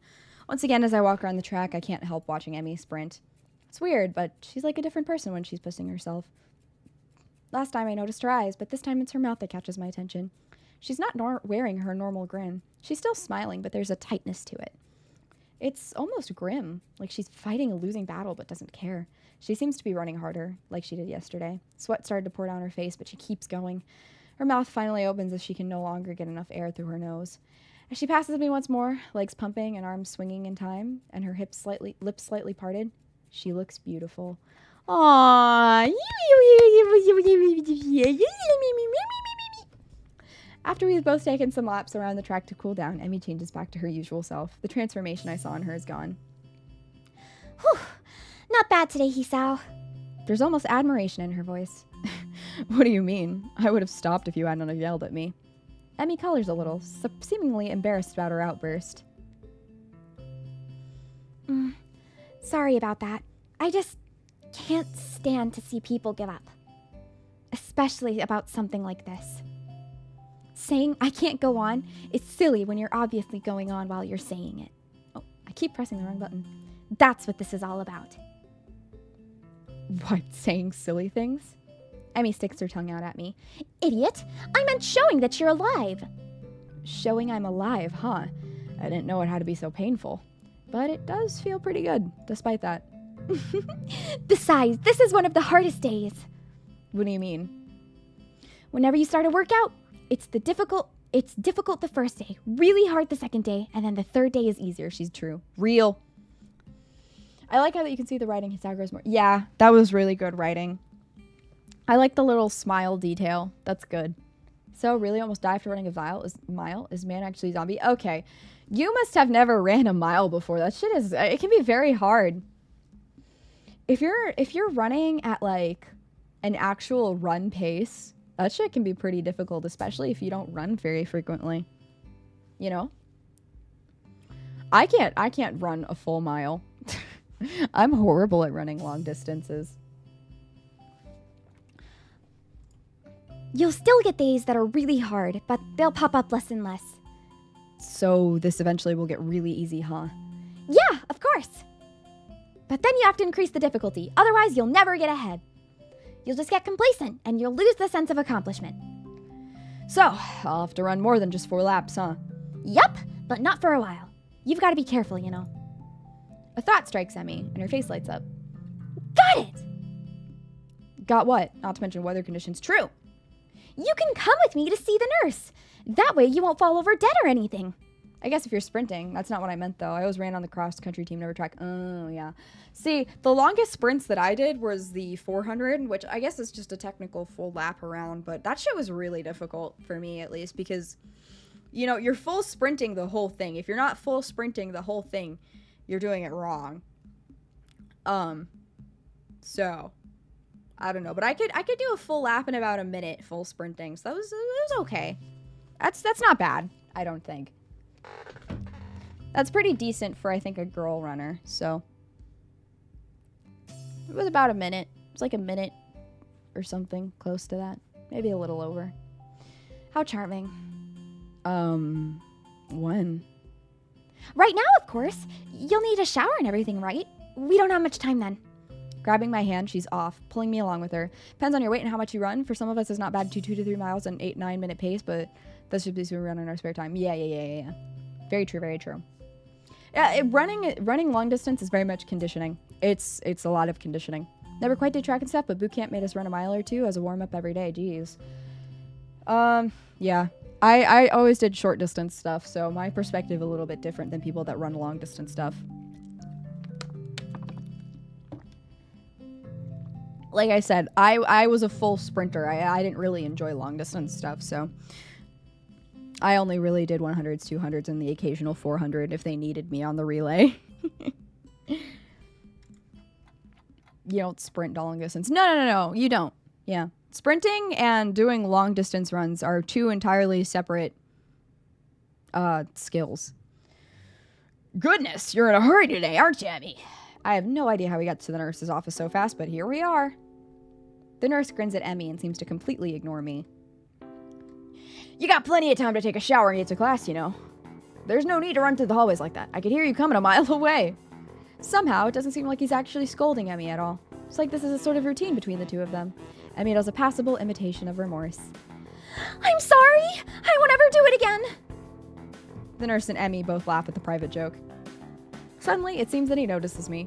Did an 11-minute mile last year, but the time I did a mile before that was right after high school, yeah. Hi, Lou, how are you? Good to see you again. Hello, the Mad Lab. It's good to see you, too. Ah, hello, Hisao. What brings you here? Well, Hisao's officially joined me on morning runs. I start to explain, but Emmy cuts me off. I thought he might need to visit you so that he doesn't die or anything. The nurse raises his eyebrow in mock horror. Yeah, that would certainly put me out of a job fast, wouldn't it? Well then, Hisao, let's take a look at ya. Lift up your shirt, would ya? I'm suddenly very conscious of the fact that Emmy's in the room with me and blush in spite of myself. The nurse seems to sense my discomfort, but it only seems to amuse him. A bit shy, are we? He makes an apologetic bow to Emmy. Sorry, Emmy, I tried to get you a free show, but it doesn't seem to have worked. Emmy stiffens slightly and fires a look of annoyance at him. You're an asshole. Girl, you cannot be swearing at your fucking staff. Stop. Emmy bows to me apologetically. I'll wait outside. Okay, Hisao? I begin to stammer that it's not really a big deal. She doesn't have to leave, but she's already out the door, and the nurse is laughing as he watches her go. Dude, nurse gets it. He's trying so hard to set us up. He knows. He knows. Still got it. Ha. I don't follow. He laughs again, like he's in on some joke that's over my head. I can still get her flustered. It's a competition of sorts we got going on for a while now. Sounds incredibly sinister to me, and it seems as if the nurse realizes that too. That sounded a lot worse than it actually is, come to think of it. Yeah. I wasn't gonna say anything. No, you're right. I should fill you in so you don't get the wrong idea. I'm actually relatively new here, you see. I got hired on the same year Emmy started going here. Before that, I worked with Emmy during her initial rehab following her accident. Hold on, what? Oh, shit. Oh, no. That's so sad. That's so sad. Oh, man. We had to amputate her legs after a really nasty car wreck. Nearly killed her. And succeeded. He shut up abruptly. I blink at receiving this unexpected piece of news. No! No! How could I hate drunk drivers. How could they do this to Emmy? Never. Well, that's not my place to say. Anyway, we've known each other for quite a while. So we have a slightly more familiar relationship than is strictly professional.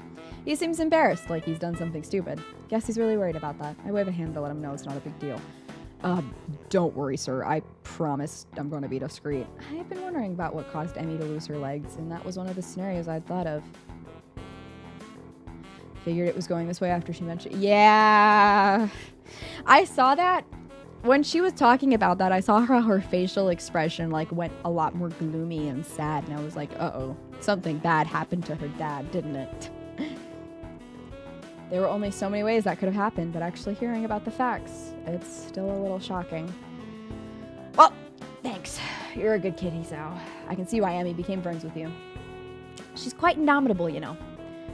What do you mean? I didn't see her learning how to walk. She'd go for so much longer than the others in the hospital. She refused to quit. Normally, it takes years to get to a point where you can even think about running again. Emmy did it all in about a year. He almost seems proud of her, like a father who watches his daughter win a competition or something.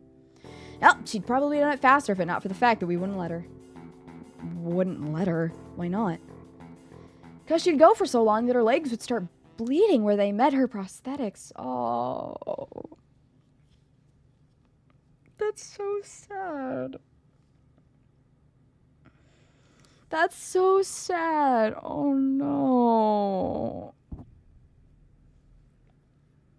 Oh, Emmy. It's a lot more matter of fact than I was guessing. I thought it was going to be heroic sacrifices. Ugh. I guess that's just the cruel reality of things, right?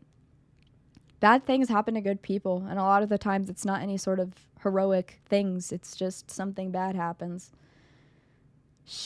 Emmy ate without YouTube. That's so sad. Oh, that's sad. It's a real concern. It's why she comes by every day after she runs, to say nothing of the risk of infection if her legs get cut up and her prosthetics are dirty. But enough about that. If we don't get you on your way soon, Emmy will think we're up to something. As he says this, he gives a wink and begins checking my heartbeat. The stethoscope is way too cold. He really should have heated it up or something before he used it. After a few moments, he leans back, satisfied. Well, you sound pretty good to me, Isao. You didn't have any chest pains where you were out running, did you? No. Not really. I had some trouble catching my breath, though, and my heart was racing by the end, too. Nurse frowns as I say this, but then shrugs. It's probably just because you're out of shape, but if you don't improve, then you should let me know, okay? Don't push yourself too much. And, of course, if you have any chest pains, come to me immediately, right? I put my shirt back on, and the nurse leans out of the doorway to call in Emmy. What took you so long? Now I'm going to be late. The nurse gives me a significant look. I was just seducing Hisao, that's all. What? Come on, what have I told you about seducing my friends? I expect Emmy to be shocked by this, but instead she seems merely annoyed, scolding the nurse as if he were a child. What? Okay. The nurse is a Shotokan, it appears. Possibly even a lolicon. Based? Question mark? Meanwhile, I try hard not to blush at the nurse's innuendo. I'll try not to do it again, though I fear young Hisao may be lost to the female gender forever. What? Okay. Not freaking likely. Rizful nurse. Yeah, Nurse Riz is crazy. I didn't mean to say that out loud, but both the nurse and Emmy regard me for a moment before bursting into laughter again. Told you he was funny, didn't I? Based? Question mark? I can't tell. I think it's based. The only reason I said question mark is because I was like, damn, can I really get rizzed up by the nurse in this game? I was going on the Emmy route. I don't want to be on the nurse route. I thought there was only one gay character. Huh, I guess Emmy does talk to the nurse about a lot of stuff. Dude, nurse is gonna fucking riz Emmy and take her from me. Well, he said, you should probably get moving. Still need a shower before class starts, don't you? Oh, crap. He's got a point and looks like I've only got half an hour. Thanks for your time. I'll see you later, Emmy. I dash out of the room as the nurse begins to remove Emmy's prosthetics. As I head down the hallway, I can just barely hear his voice drifting after me. Emmy, you've got to be more careful. Oh, that's not good. Oh, no. Oh, no. That's worrying. That's worrying. I make it back to my room and shower in record time. It occurs to me that I've already been up for 4 hours and class hasn't even started yet. Oh, he's going to sleep in class. It's over. This is going to be a really, really long day. I hope I don't fall asleep in class.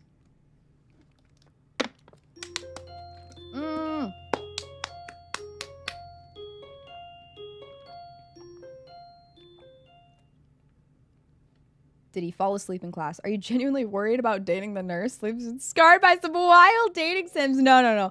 I don't think he's a Beth. I was just like, that's funny. The morning sunlight streaming through my window wakes me up instead of my alarm, and I realize that it must be Sunday. Emmy has kindly deigned to give me the weekends off from our morning runs. I don't actually know if I woke up at all yesterday or if I just slept through the entire day. My legs groan in protest as I lever myself out of bed. All this running has really taken it out of me. Still, I can't deny that Emmy wasn't lying to me. It has gotten a little easier. I've been worried that the runs would start to wear on my nerves, but thus far I haven't minded them that much. Well, it's only been a week. Suppose there's still plenty of time for me to start dreading the sound of my alarm in the morning. Not that I could ever skip out by now. As Emmy said, it's harder to stop a routine when there's another person. And frankly, I don't think I'm equipped to deal with a disappointed Emmy. She'd probably give me those puppy dog eyes and I'd feel terrible about myself. Which reminds me, wasn't I supposed to be somewhere today? Oh no, it's the track meet! Hey, you're coming to my track meet on Sunday, right? What am I talking about? Of course you are. Oh shit, it's ruined. No more Emmy route, it's ruined. Oh, hiccups, sorry. Right? Those puppy dog eyes again. Of course I'm going. I owe you, right? Exactly. So don't forget, okay? Crap, Emmy's track meet. I better get a move on if I don't want to miss her running, since she's the only reason I'm even considering going. Otherwise, it would defeat the whole purpose of going. And so, I soon find myself quite suddenly surrounded by a crowd of people, all turning out to see our track team compete with another school like this one. Oh shit, that's a lot of text. I'll admit it, it's almost comforting to know we're not the only school like this.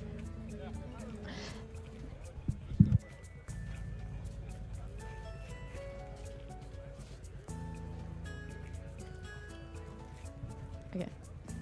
Okay. I thought my mic almost had an accident, but no, I just accidentally pressed the button on it. After you see that there can be two schools with a bunch of defective, yeah, that's a word. You can just say disabled or you can say defective, I guess. Fine. With a bunch of defective kids, well, you stop feeling so defective. You also stop feeling unique, which in most cases would be a bad thing, but in this case it sure as hell isn't. That's part of Yamaku's appeal, I guess. Learn that you're not unique. Hell, learn that there's a lot of others who would kill to be saddled with your problems instead of whatever they're dealing with. Some of the kids here aren't here because they're missing a leg or have a heart condition. Some of them might be here because they're as good as dead in 2, maybe 3 years if they're lucky. And that's the only if they get the right sort of care. It's a bitter sort of comfort to be able to say, well, at least I've got a chance of being alive through college, but there it is. I'm brought out of my rather morbid musings by the appearance of Reen near the entrance to the bleachers. You came. Of course. I said I would, didn't I? That doesn't necessarily imply that you had to follow through. Lots of people say things and don't mean them. Well, I don't. Reen shrugs, seemingly bored with our conversation. She turns on her heel and heads back towards the stands. I owe Emmy money now. Why's that? I didn't think you'd show up. Emmy did. So I owe her 500 yen. Jesus Christ, Emmy's a fucking gambler. You two bet an awful lot, don't you? Another shrug from my armless companion. I don't think so. We enter the bleachers and Rin nods upwards. Up there. I came out to see if you'd come. For the bet, I presume. Reen leads the way, and we've soon settled down on the almost empty bench. Hello!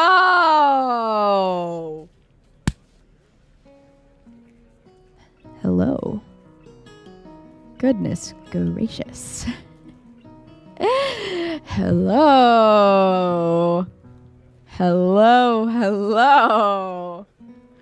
Holy moly. All right, everyone act natural. Do not embarrass me. There's an older woman sitting next to Reen, someone's mother, I assume. She's got rather long hair done up in a braid, or on seeing Rin, she gives her an oddly familiar seeming grin. Well, this is surprising. I thought you went to get a snack, not a boy. Huh? A snack? I wondered why I was down there. The woman laughs, again in a way that seems familiar. Where have I seen her before? Don't forget Emmy's goal here. I don't know, man. I don't know. Well, I suppose you've always been one to go out of your way for one thing and bring back another. But I'm being rude. I haven't introduced myself. I'm Meiko Ibarazaki, Emmy's mother. Pleased to meet you. Well, that explains it. I'm sorry, Emmy, but your mom. Emmy's mom has going on SAGX. True. Hag. The age of 40 is in demand. She's taller, older, and a better endowed Emmy. Apart from her hair being a darker shade than Emmy's, there's really no mistaking their resemblance. Sorry, I'm Hisao Nakai, and you really don't have to apologize for not introducing yourself as Roxy. That's Rin's job in this situation, isn't it? Another laugh from Emmy's mother. I take it you've not known Rin for that long then. It's not the best to expect her to remember something like that. She's got other things to think about, I assume. Rin nods, seemingly pleased by this assessment. She's right. I was thinking about sunsets. You see, it really is up to us to make introductions and the like. For lack of any better response, I nod. Miss Ibarazaki leans back a little on her seat and raises an eyebrow. Emmy gets better as she gets older, true. Aging like fine wine. So, how long have you and Rin been dating? What? Well, now that you asked. My response consists of silence as my brain suddenly lurches into gear, but just before I begin to utter a hastily babbled explanation, Emmy's mother bursts into laughter again. You're a blusher, aren't you? I don't know if there's any way to keep my dignity in this situation, so I settled for a mumbled response. Maybe.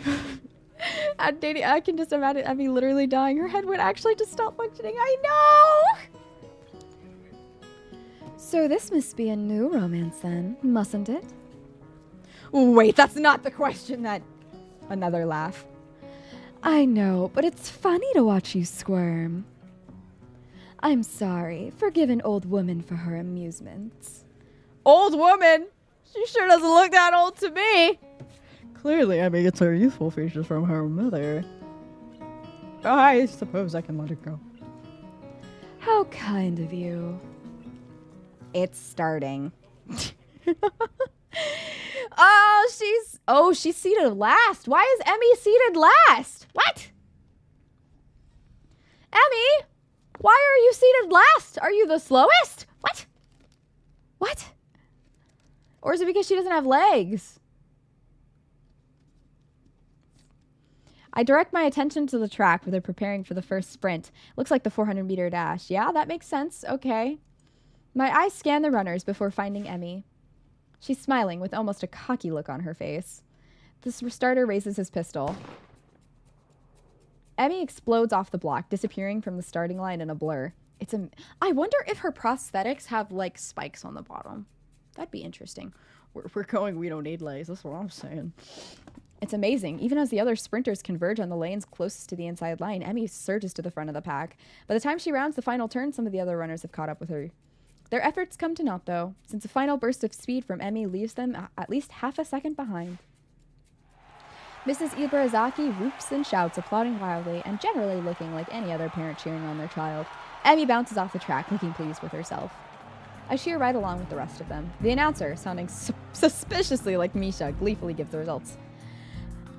I think she's gotten faster since the last time. That was incredible. Mrs. Ibarazaki grins proudly. Emmy's one heck of a runner. We fall silent as the next event is being prepared. I'm surprised to see Emmy striding out onto the track again. Wait, didn't she just run? Emmy's mother nods. Yes, but she runs multiple events for the team, especially the sprints. It's a lot of running, but Emmy can handle it. From the looks of things, she's right. Emmy doesn't appear to be tired, as if she hadn't run the previous event at all. If not for the sweat visible on her shirt, you'd never know. Which event is this? It's the 200-meter dash. She'll do this one, the 100-meter, and the relay. I see. Once again, the pistol sounds and Emmy flies up off the block. A thumping sound draws my attention away from the race. It's Reen's foot. She seems completely absorbed in the race. Emmy's mother cheers again, and I assume that the race is over. Sprints don't seem to me like they take very long to complete. Your foot. Huh? Your foot was bouncing on the bleachers. Oh. You seem pretty into this stuff. I'm surprised. Reen looks at me quizzically. Why wouldn't I be? No reason. I just thought stuff like sports wouldn't interest you. Suppose you're right. It's not that interesting. But I'm watching Emmy, not the sport. I don't follow. Emmy's the most Emmy when she runs. You don't get to see Emmy at her Emmyest very often. But here, you can. See? She directs my attention towards the track again, where the 100-meter dash is about to start. Come on, Emmy! Okay, wait, why is she doing the... That's not how you line up for a 100.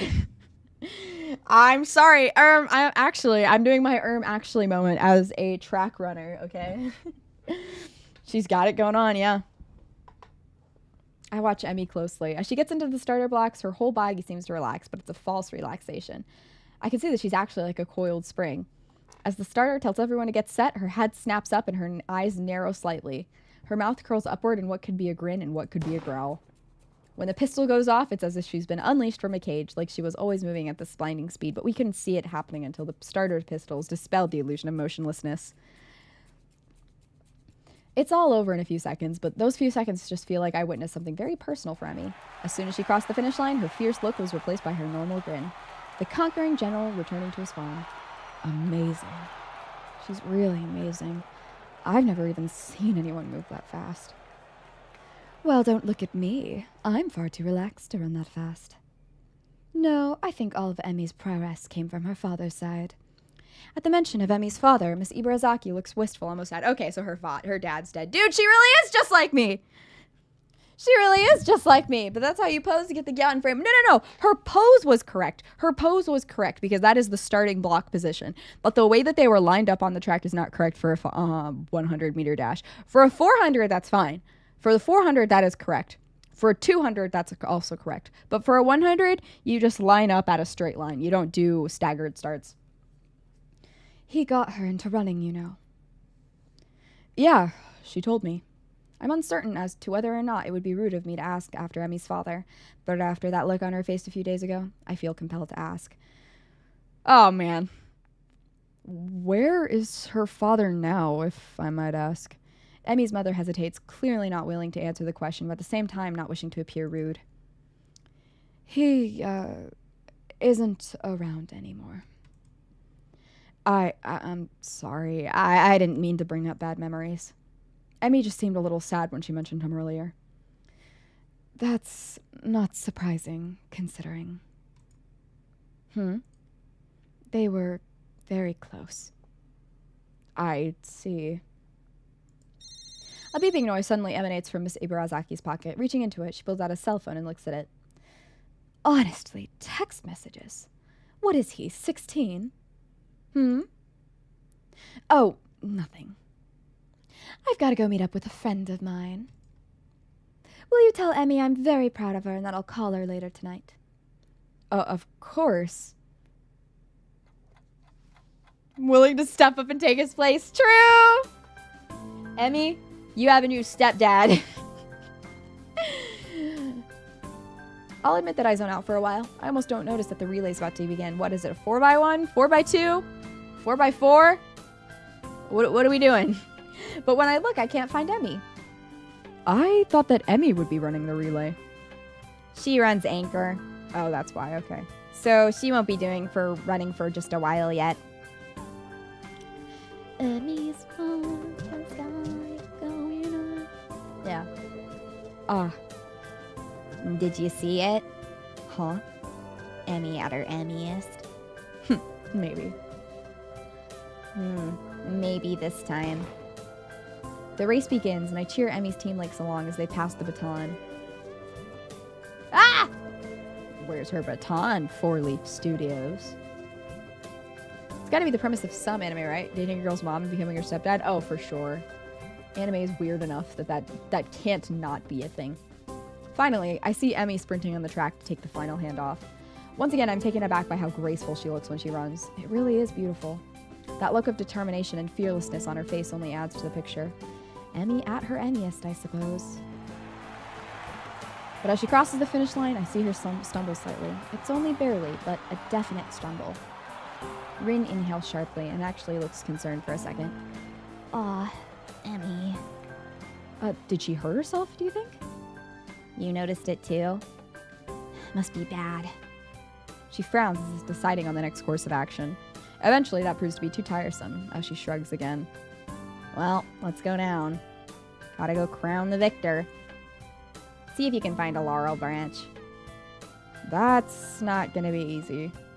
Rin shrugs. At least we tried.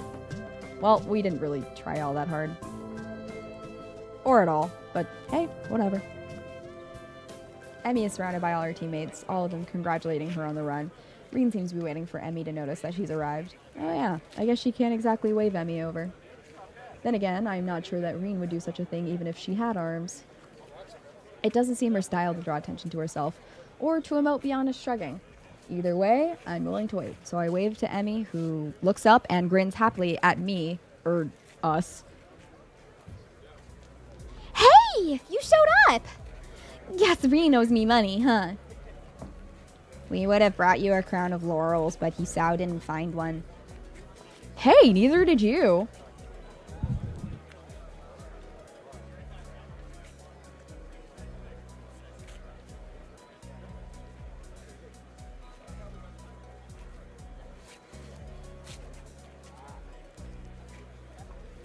Okay, sorry, my mic unplugged. We're gonna. It was my job to look.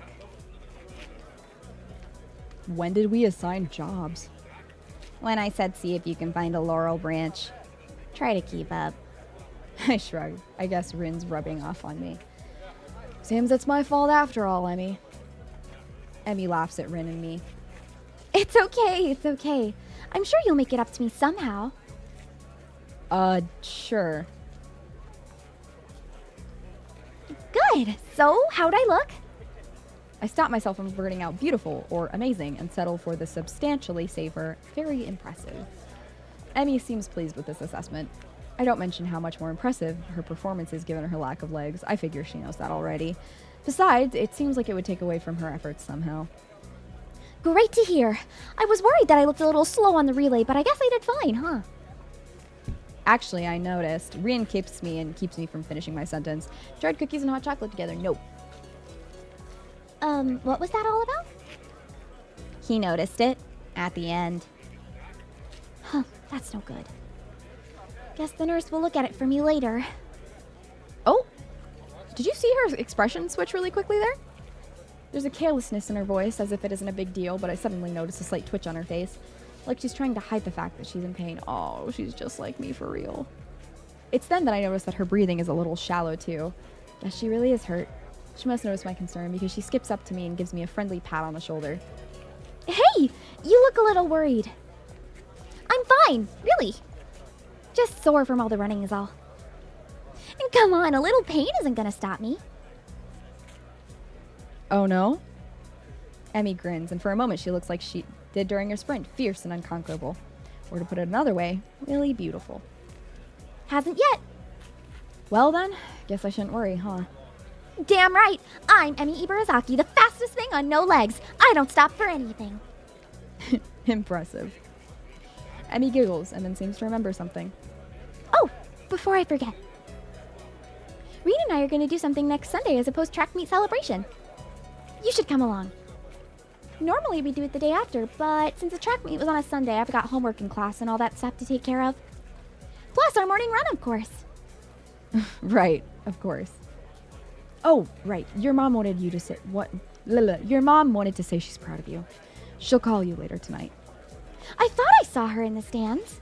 I'm glad she made it. Used to be my dad who showed up to my meets, but my mom's done a pretty good job of taking over. She shivers slightly, and I realize that she's still all sweaty. A breeze has started to blow too. I'm not cold at all, but I've got my jacket with me, so without a word, I throw it around. Ah! They're so cute! They're so cute! Ah! They're so cute! Ah, they're so cute! Okay. So without a word, I throw it around her shoulders. Emmy jumps slightly and then grins at me. Hey, thanks. It's getting a little cold, I guess. Yeah, looked like it. Just as I begin to wonder whether or not giving Emmy my jacket could be taken the wrong way, a boy in a track uniform appears. Oh, hey, Emmy, you're gonna miss the medal ceremony. Oh, yeah. Thanks. She turns to Reen and myself. You don't have to stick around for this part. It takes forever. Besides, you should get cracking on your homework now if you don't want to be up late, Hisao.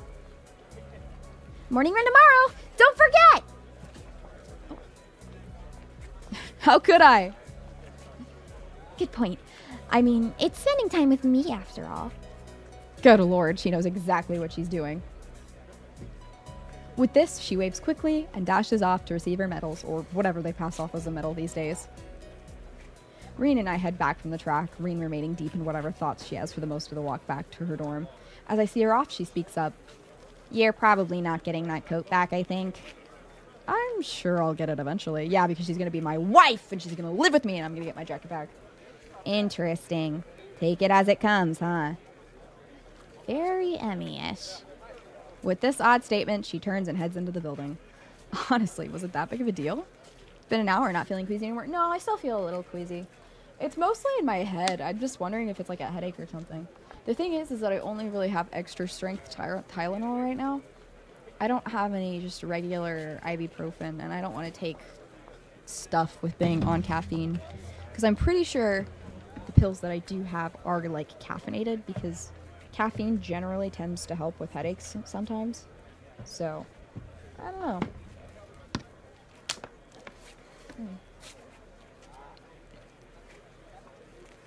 Let me drink the rest of this water. Hold on.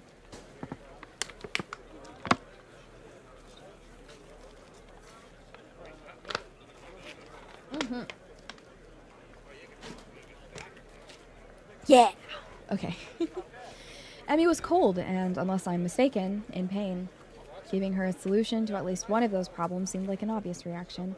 Though I guess there is a chance that if I lose my jacket, if Emmy never remembers to return it, the girlfriend taking the jacket back to her ward. True.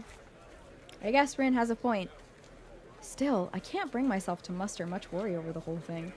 After all, it's been getting warmer lately. Don't need a jacket. Odd. I think I used to be a little bit more responsible with my stuff. Excedrin? Is that the stuff with caffeine in it? I don't know. I got it from Dollar General. It's just the fucking Dollar General brand shit. Emmy-ish, huh?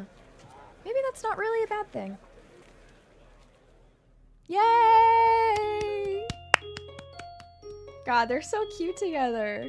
They're so cute together. I'm so happy. But I do want to go piss really quick, okay? I'm gonna go piss really quick. I will be back momentarily. I promise. Hold on. I will change this to that, and then I need to piss. I will be back momentarily. I need to make it big. There we go. Okay. I need to piss. I'll be back momentarily. I will be back. 1 second. Bye, bye, bye, bye, bye.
Konnichiwa. What's up? Hi. What's up? Blah, blah, blah, blah, blah, blah, blah, blah, blah. Okay. Uh-oh. I got rid of my VTube studio. That's not good. That's not good. Oh, no. Okay. Let's see here. Oh, goodness gracious. What happened? Okay. Yikes. The fall off is crazy. I hate when this happens because my internet will die. And there's literally nothing I can do about it. Here, let me...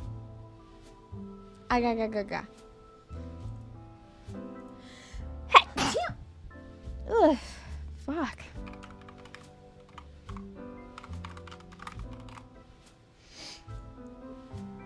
Okay.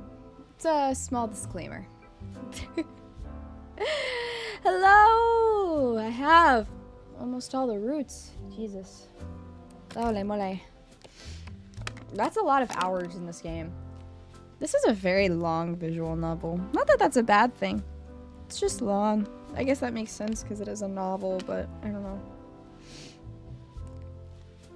I feel like I tend to read very fast, but that's only in my head. I think I also read fast, like verbally, but it's not the same type of fast as it is whenever you're reading in your head, so. Yeah. Okay, here we go. I had to open my new bottle of water. I pissed like a fucking madman. Oh, man. Oof. And I keep getting, like, I don't think spider bites. They're not spider bites, I don't think, but they are... I don't know. I think it's like mosquito bites or something. Ooh. All right.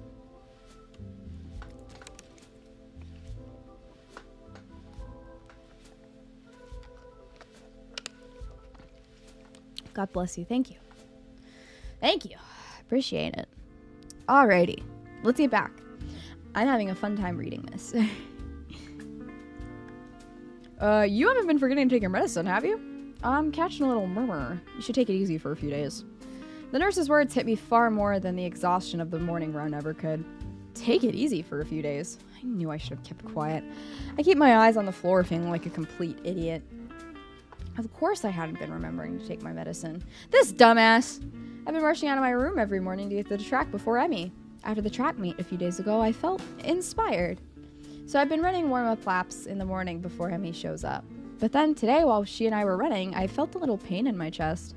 It was only slight. It was only for a second, so I mentioned it to the nurse. Honestly, it wasn't that bad. I meant I kept running and finished just fine, so it really couldn't have been that bad. Why do I feel like I'm making excuses to the nurse? Moreover, why do I feel a need to justify continuing to run despite the pain? Really, it comes down to my being unwilling to concern Emmy, who seemed concerned anyway. I'm not sure how she was able to tell there was anything wrong, but she claims I stumbled a little. She's the one who insisted I tell the nurse, so now I feel bad for worrying her at all. The nurse is shaking his head ruefully while Emmy paces outside the room. Hisao, I know it's difficult for you to get into a new routine, but if you don't want to find yourself in a lot of trouble, you're going to have to try harder. Bad excuse not to take your life-saving medicine. I know! Like, if the medicine is life-saving, why would you not take it? You can't afford to forget your pills, and you can't push yourself too hard. But if I don't push myself, how will I improve? I don't know where that came from. The nurse seems to have an idea. Now, where have I heard that before? He laughs and pats me on the shoulder. Ha! She's rubbing off on you, I guess. His expression changes again, and he's back in serious mode. Look, I'm not saying you shouldn't push yourself, but that doesn't mean you shouldn't be taking your medication, and it doesn't mean you shouldn't stop if your chest starts to bother you. I'd prefer not to have any fatalities while I'm on staff here. A bit of a lofty goal, to be sure, but I'm always up for a challenge. Hate to admit it, but I think he's right. Gotta remember to take my medication. You're right. Sorry to worry you. Who's worried? You're a smart kid, right? I know you can be responsible, Hisao. A situation like yours, you've got to learn to be responsible fast. I know. His expression suddenly becomes more devious. I suppose you've started to enjoy your runs with Emmy then, eh? Yeah? Yeah, they've been really helping me. I mean, until today, I was starting to feel a lot more healthy. Plus, it's really impressive to see Emmy run. Did you see her at the track meet? She was incredible. Dude, he knows. He knows. Look at that shit-eating grin. He knows. He knows. He fucking knows, chat. He knows. Oh my god. The nurse grins, not grinning all the while. That she was, he Sal. I watched her first couple of races before I had some business to take care of, but she told me all about it. Kind of you to loan her a jacket, by the way. Ah! He knows! Huh? Oh, yeah, it wasn't that big of a deal. I had honestly forgotten all about that. Still haven't gotten it back. The nurse gives a smile that makes me feel like he's just made a joke. Not to you, but Emmy certainly appreciated it. And I know she appreciated your running with her in the mornings. That one catches me off guard a little. Sure, she mentioned that it's easier to keep up to a schedule with an extra person, but I didn't think that I was doing her a favor at all.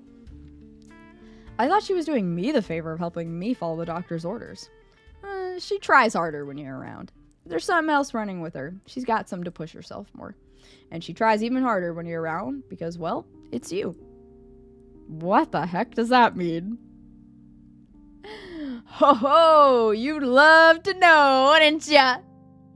He laughs in the style of the evil megalomaniacs. No, seriously, it's because you're her friend. If Rian went with her, I'm sure she'd do the same. Well, probably. But that's not the point. The point is, you're helping her, even if you don't know who they are. And she's grateful for that, even if she never says it. What do you mean, even if she never says it? Emmy doesn't talk a lot, but she and I have known each other for long enough that I can read her most of the time. I'll admit it, I have no idea what he's talking about. Emmy always seems pretty talkative to me. I see. The nurse suddenly realized that he's been rambling and stops talking, looking a little embarrassed. Anyway, you don't have to stop your running exercise. Just walk the track instead of running a few days. Let things calm down. And take your damned medicine. I laugh as I exit the office, bumping straight into Emmy. Whoops, sorry about that. Are you okay? What did the nurse say? Do you need to go to the hospital? Oh my gosh, it was my fault, wasn't it? I've been pushing you too hard, haven't I? I'm a horrible person! The words pour forth like a torrent. She's really agitated. I didn't expect her to be this concerned about me, to be honest. Oh. Curtsy, down that medicine now! Gotta calm her down. But how the hell do I do that? I do the only thing I can think of. I give her a hug! Oh, thank heavens.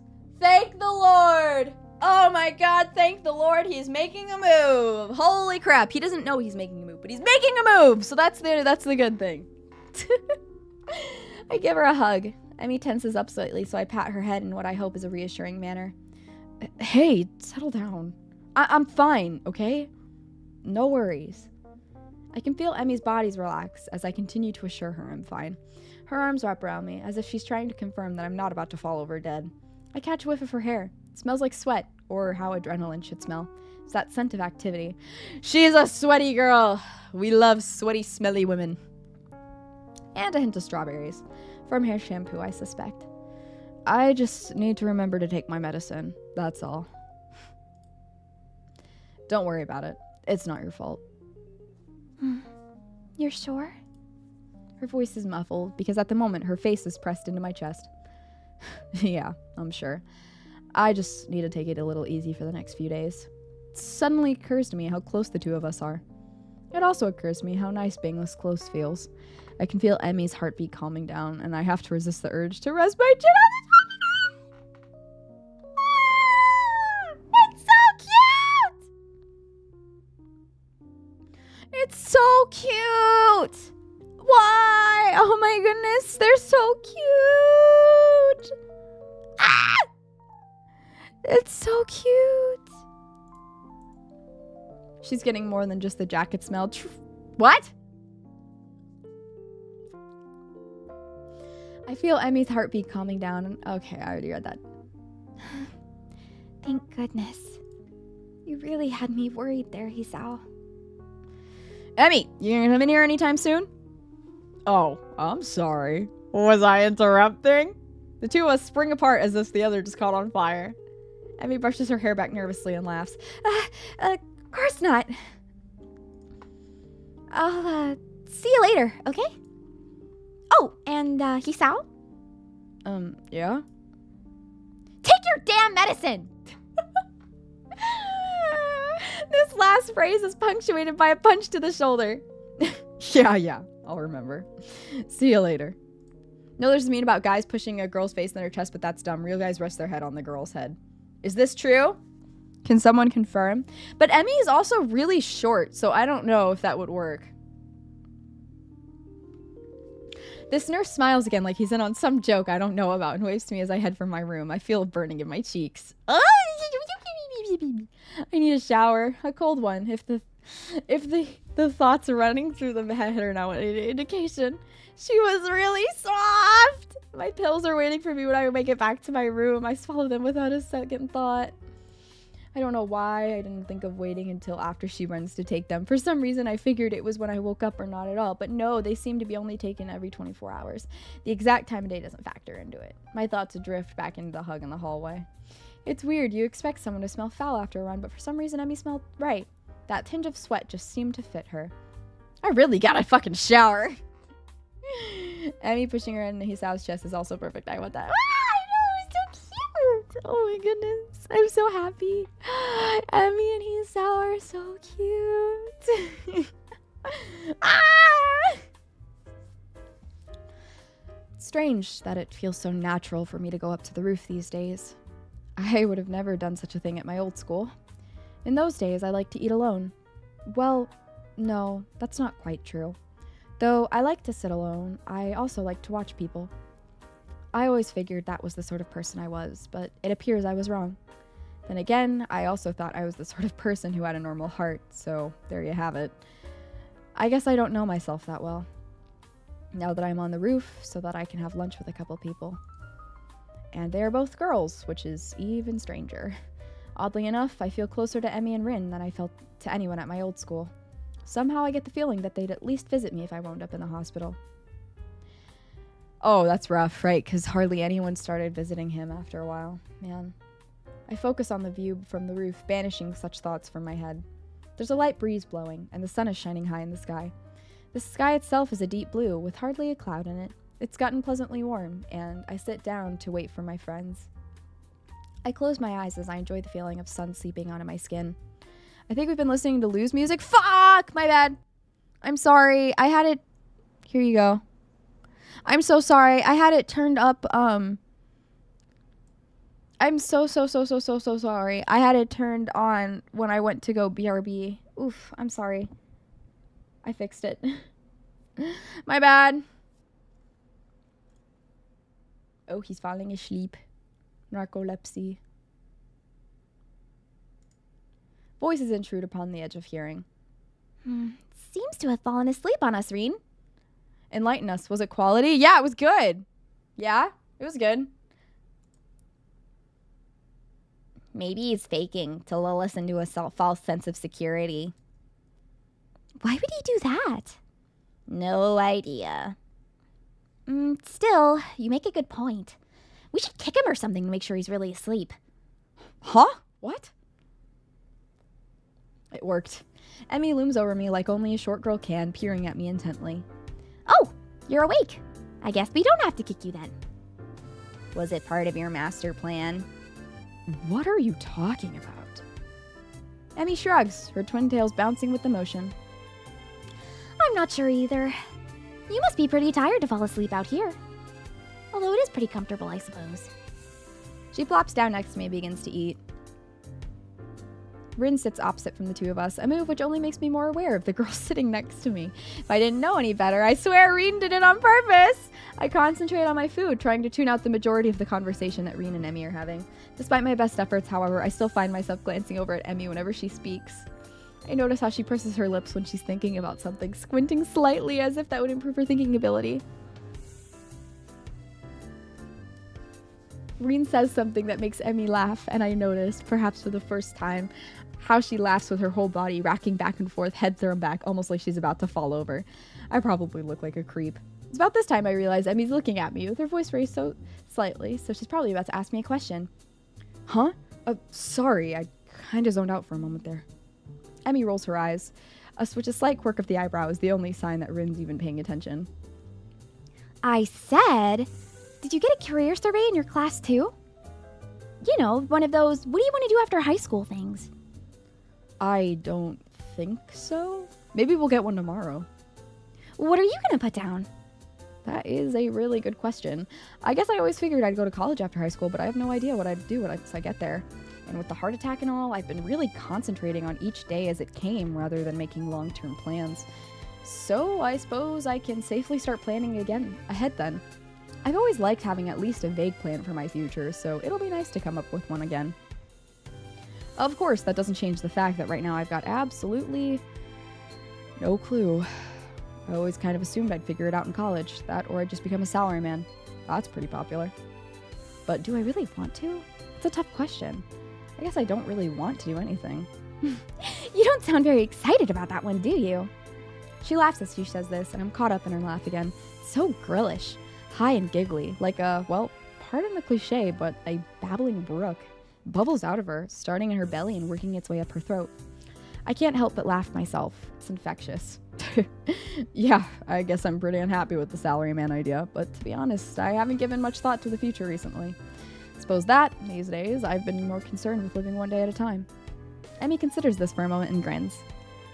That's a pretty good idea, Hisao. I just wrote down pirate. Emmy's gonna get her boating license. Professional pirate. I'm momentarily stunned and then I start laughing. I stop myself and manage to gasp out a question. You're not actually serious, are you? Emmy looks mock offended. Well, I've got the legs for it already, so I just kind of figured. Even Rin seems amused by this. Just you wait. I'll be the terror of the high seas. I'll show you all. I've even been working on my pirate voice. She suddenly springs up and begins swaggering up and down the rooftop shouting orders. The exaggerated swagger of a disabled high school girl. Yar, me hearties! Give them a broadside with the long guns! We'll wear their guts for garters! Do you even know what that means? Reen's unexpected interruption stops Emmy in her tracks. Not really. But it's all in the delivery! The ringing of the bell proves her demonstrating her point further. Emmy dashes off immediately, leaving Reen and myself alone on the roof. Reen stares at me intently for a few moments. Is there something wrong? Reen considers this question closely for a moment. Emmy shyly hides her plane ticket to Somalia. True. After a lengthy pause, she shakes her head. Nope. Oh, why the staring then? Reen shakes her head again. Nope, I don't get it. Get what? The staring thing. You two seem to, but I don't. Oh my god. Stop, Reen! She's too autistic, she doesn't understand love! Reen's sad and realizing she's not a focus on the story. Actually, I'm really glad, because I personally loved Reen also. I think she was also one of my favorites. So I'm glad that doing Emmy's route means that I can also still talk to Reen, because what I've noticed is that I just straight up don't talk to any of the other girls now. It's literally just them, which is fine because I like them. I like them. Great, she saw me staring. Now she probably thinks I'm a pervert or something. Actually, probably not. This is Reen we're talking about after all. Still, I feel the need to defend myself. I wasn't staring. I was just tired. Reen actually snorts at this, but she doesn't say anything. No, really, I was just distracted is all. Eager to end this conversation, I head back down to class. She fucking knows. Oh, speak of the devil, other women. I'm greeted by the twin specters of Shizune and Misha, looking like they mean business. Well, Shizune looks like she means business anyway. Misha just looks like she's about to start laughing at any minute. Up on the roof again, Hee-chan? You know that's dangerous, don't you? That's right! The school cannot be held responsible for any injury that comes up from being up there, you know. Furthermore, we could report you for breaking the rules. Misha leans in and whispers conspiratoriality. But we won't, Hee-chan. You three are just too cute together! She straightens up again, laughing at my sudden blush. Wahahaha! You're too easy to tease, Hee-chan. Hey, come on! I'm still new here. Sort of. Isn't it too mean to pick on a newcomer like this? Nope. It's to help you get acclimated to your new surroundings. Ah, I see. Well, do you have to be so overzealous about it? Yep. Ah, that aside, Hee-chan, we were looking for you this morning, but you weren't in your room. Of course I wasn't. I was out for my morning exercise or here in class bright and early. Unlike you. Shizune looks peeved, and a beat later, so does Misha, or at least she tries to at any rate. That was because of student council business. You should be grateful that we worked so hard for you. Oh, I am. So, what did you need me for? Not another attempt to rope me into do their dirty work, I hope. We had to give you something, but since you weren't around, we dropped it off in your room. Something? Like what? Oh, you'll find out when you get back, Hee-chan. Muto entering the room ends our conversation, and we all head to our seats. It's only after I've gotten settled down at my desk the teacher started talking about something odd strikes me. What did Reen mean? You two seem to. Was Emmy staring at something too? For a brief moment, I considered the possibility that Emmy was staring at me the way I was staring at her. Of course, that's ridiculous. Still, I can't deny that I wouldn't mind if it was true. But it's best not to think about that. No need to get my hopes up. Come to think of it, when did I start having hopes like that anyway? I shake my head in an attempt to clear it and focus on the lesson. After class, I make my way to my room. Muto really piled on the homework today. Kenji! Before I can open my door, however, I'm suddenly intercepted by Kenji, who has just exploded out of his room in a flurry of papers. Hey, we need to talk. These rooftop shenanigans of yours, man. They've got to stop. What? You're running around on the rooftop with the limbless wonders. They're women, man. You're going to get yourself killed running around like that. I don't follow. Kenji sighs and adjusts his glasses before what could be understood as an attempt at explaining himself patiently.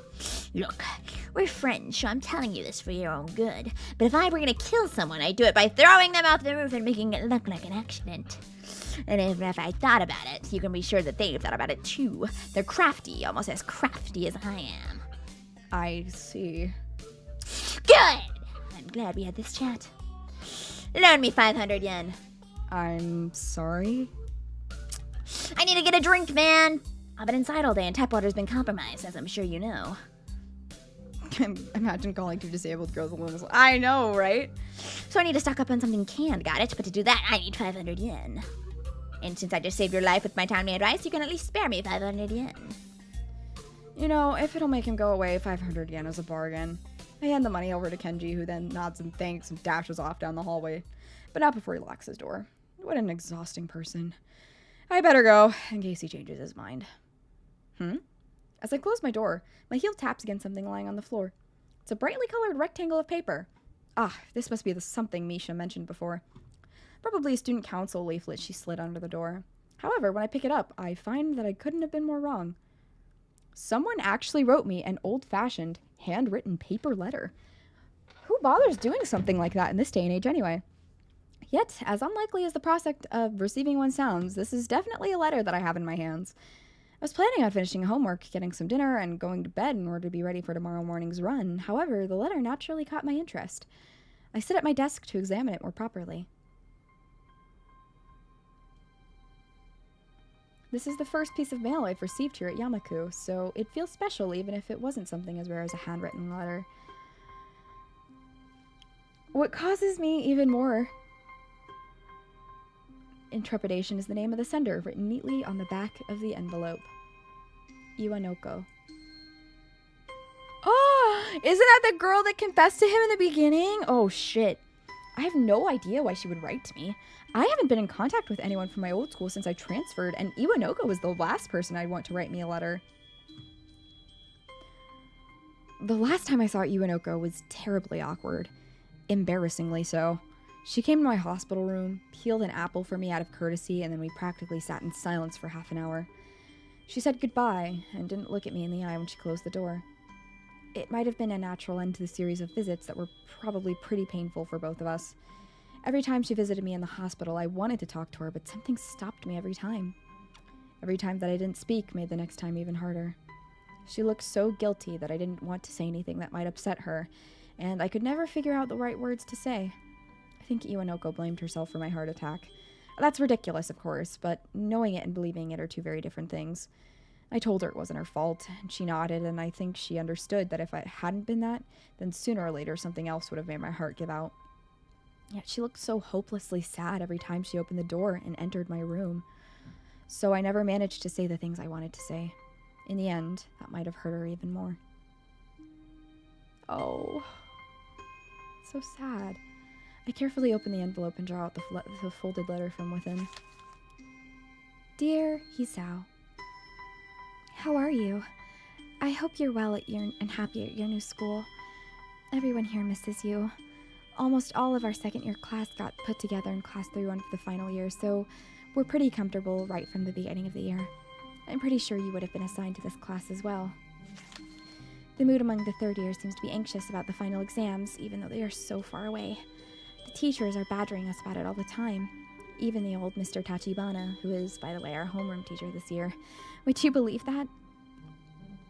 I was almost sure he'd retire after our second year, but here he is, nagging everyone about studying for final exams. I think things like that are the main reason why the mood among the third years is so nervous. I must somehow admit that I'm losing confidence in myself as well, even though I've always fared reasonably well in exams. It's so weird to think we're already seniors, isn't it? Time has really flown past. I wonder where it went. The new first year seems so young and somehow really innocent. I keep wondering if I was like them in my first year. I've been feeling nostalgic like this for the whole first trimester. There are other things I want to say. I'm writing to you because I felt there are things that I should have said after the incident back in winter. I really regret that I wasn't able to say them in person, and I have no excuse for it. Yeah, I think I've had quite enough of this. I crumple up the sheet of paper and— What?! I crumple up the sheet of paper and toss it across the room. My aim is off, so the letter rolls under my nightstand instead of going into the weight basket. That was an apology for abandoning me. Except I don't know that I really need it anymore at this point. The hospital seems like a lifetime ago, and here, now, I've got other things on my mind. Watch the time fly by as Penham's watch it. Yep.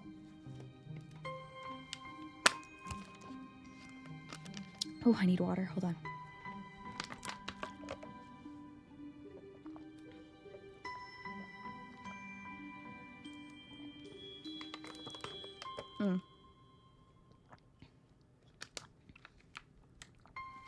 Whew.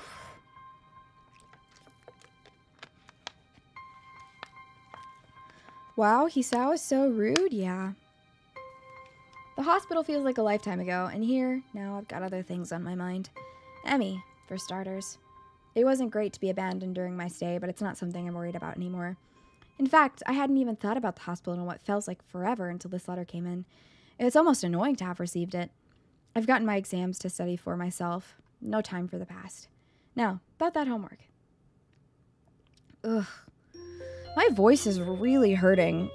Like, I feel so gravelly for some reason, and I've only been streaming for, what, 2 hours? That's so little.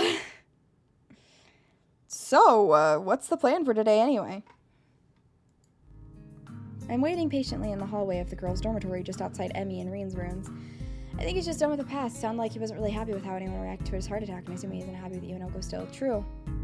Fun. How are you, Luann? I'm good, thank you. Assume he isn't happy with Iwanoko still. Yeah, that's kind of what I'm assuming too, to be honest with you. I just remember that people stopped visiting him really early when he was in the hospital, and he was just alone for most of the time. Backlash from yesterday? Yeah, yesterday's stream was a lot. I was honestly planning on playing KATAWA SHOUJO today just because, I kind of figured that I wouldn't stream for super long yesterday, but then I ended up streaming. I was morely paying attention to my wrist because my wrist was really hurting. but my voice is kind of gravelly. Gross. I'm just waiting patiently in the hallway of the girls' dormitory just outside of Reen and Emmy's rooms. Emmy's apparently helping Reen with getting dressed. Suppose that makes perfect sense, as I have no idea how Reen would get dressed otherwise. Picnic! Picnic? That's what I said! Sounds pretty exciting. I know, right? Reen chooses this moment to make an observation. The sky seems threatening today. Ugh. Part of me is like kind of split because I really want to keep playing, but part of me is kind of like, just end the stream. Because I feel a little dizzy, and then my voice also kind of hurts. Plus, I mean, it has been 2 hours. It's not a super long stream, but... How long is Act 2? I'll check. Hold on.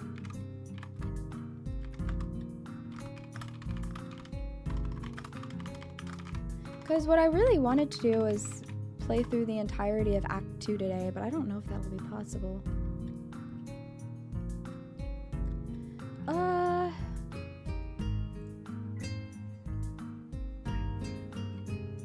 Hold on. 1 second. Oof.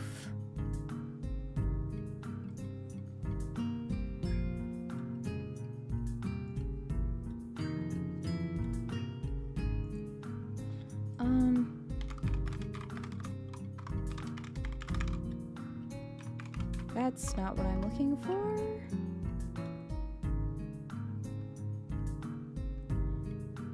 I straight up can't find it. Oh, I found myself, though. I found myself, though. There's nothing about Emmy's act. Hold on. Let me look at the chat really quickly. Getting carpal tunnel? Yeah, a little. I said this for the 24. I'm saying now, take care of yourself. Thank you, thank you. It's not that I'm not taking care of myself. It's more that I just,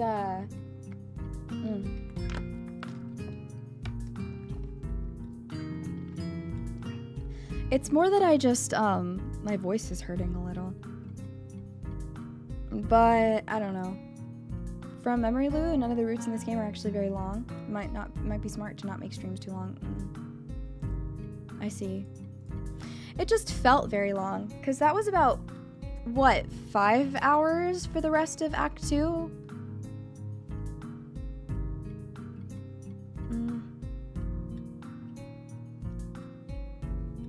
So, I don't know.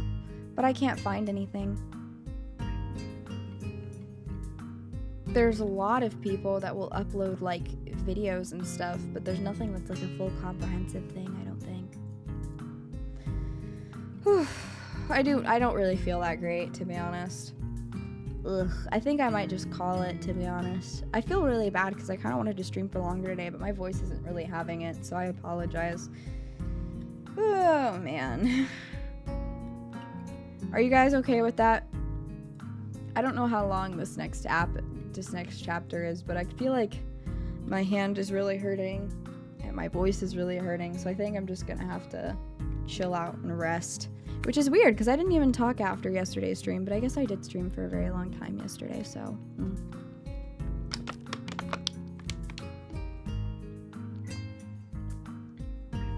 Oof. I just feel bad, because I like streaming, but my voice is, like, not having a good time right now. My voice is not having a good time.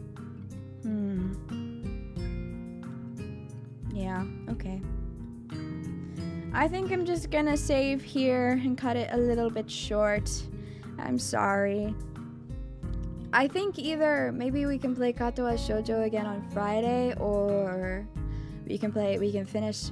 No, you have to stream forever! No! I don't want to stream forever. My voice hurts. I think doing a stream... I think doing maybe a stream Friday. I don't know. I'll vote on it. Either on the Discord probably, or just with the community polls. 192 hour stream, good lord, I would kill myself. That's how many hours I have on. Fuck. Because I was, never mind. Never mind. Yeah, no, my brain is really empty right now, so I think I'm just gonna call it here. Sorry for the short stream, but I hope you guys will understand. Oh, I'm EP. 127 hours, just like the movie. Yeah. All right. I think that's gonna be it for today. And yeah, I think that's about it. Do all the regular stuff. Please subscribe if you haven't already. Like the video. Follow my Twitter. Join the Discord for updates. Blah blah blah blah blah blah blah blah blah. And yeah, I think that's about it. All right. Thank you guys so much for watching today. Sorry for the short stream. And yeah, I think that's about all. Okay. I'll see you all hopefully tomorrow for Half-Life Alyx. I probably will do a little bit of testing today, so just to make sure everything works. It should work, but who knows? So yeah. All right. I'll see you all later, okay? Bye. Bye bye bye bye bye. Oya me. Bye bye bye. Thank you, thank you, thank you. Bye bye bye. Yay. That was so fast. I didn't even mean to click off that fast, but okay. Oya me. Bye bye bye bye bye.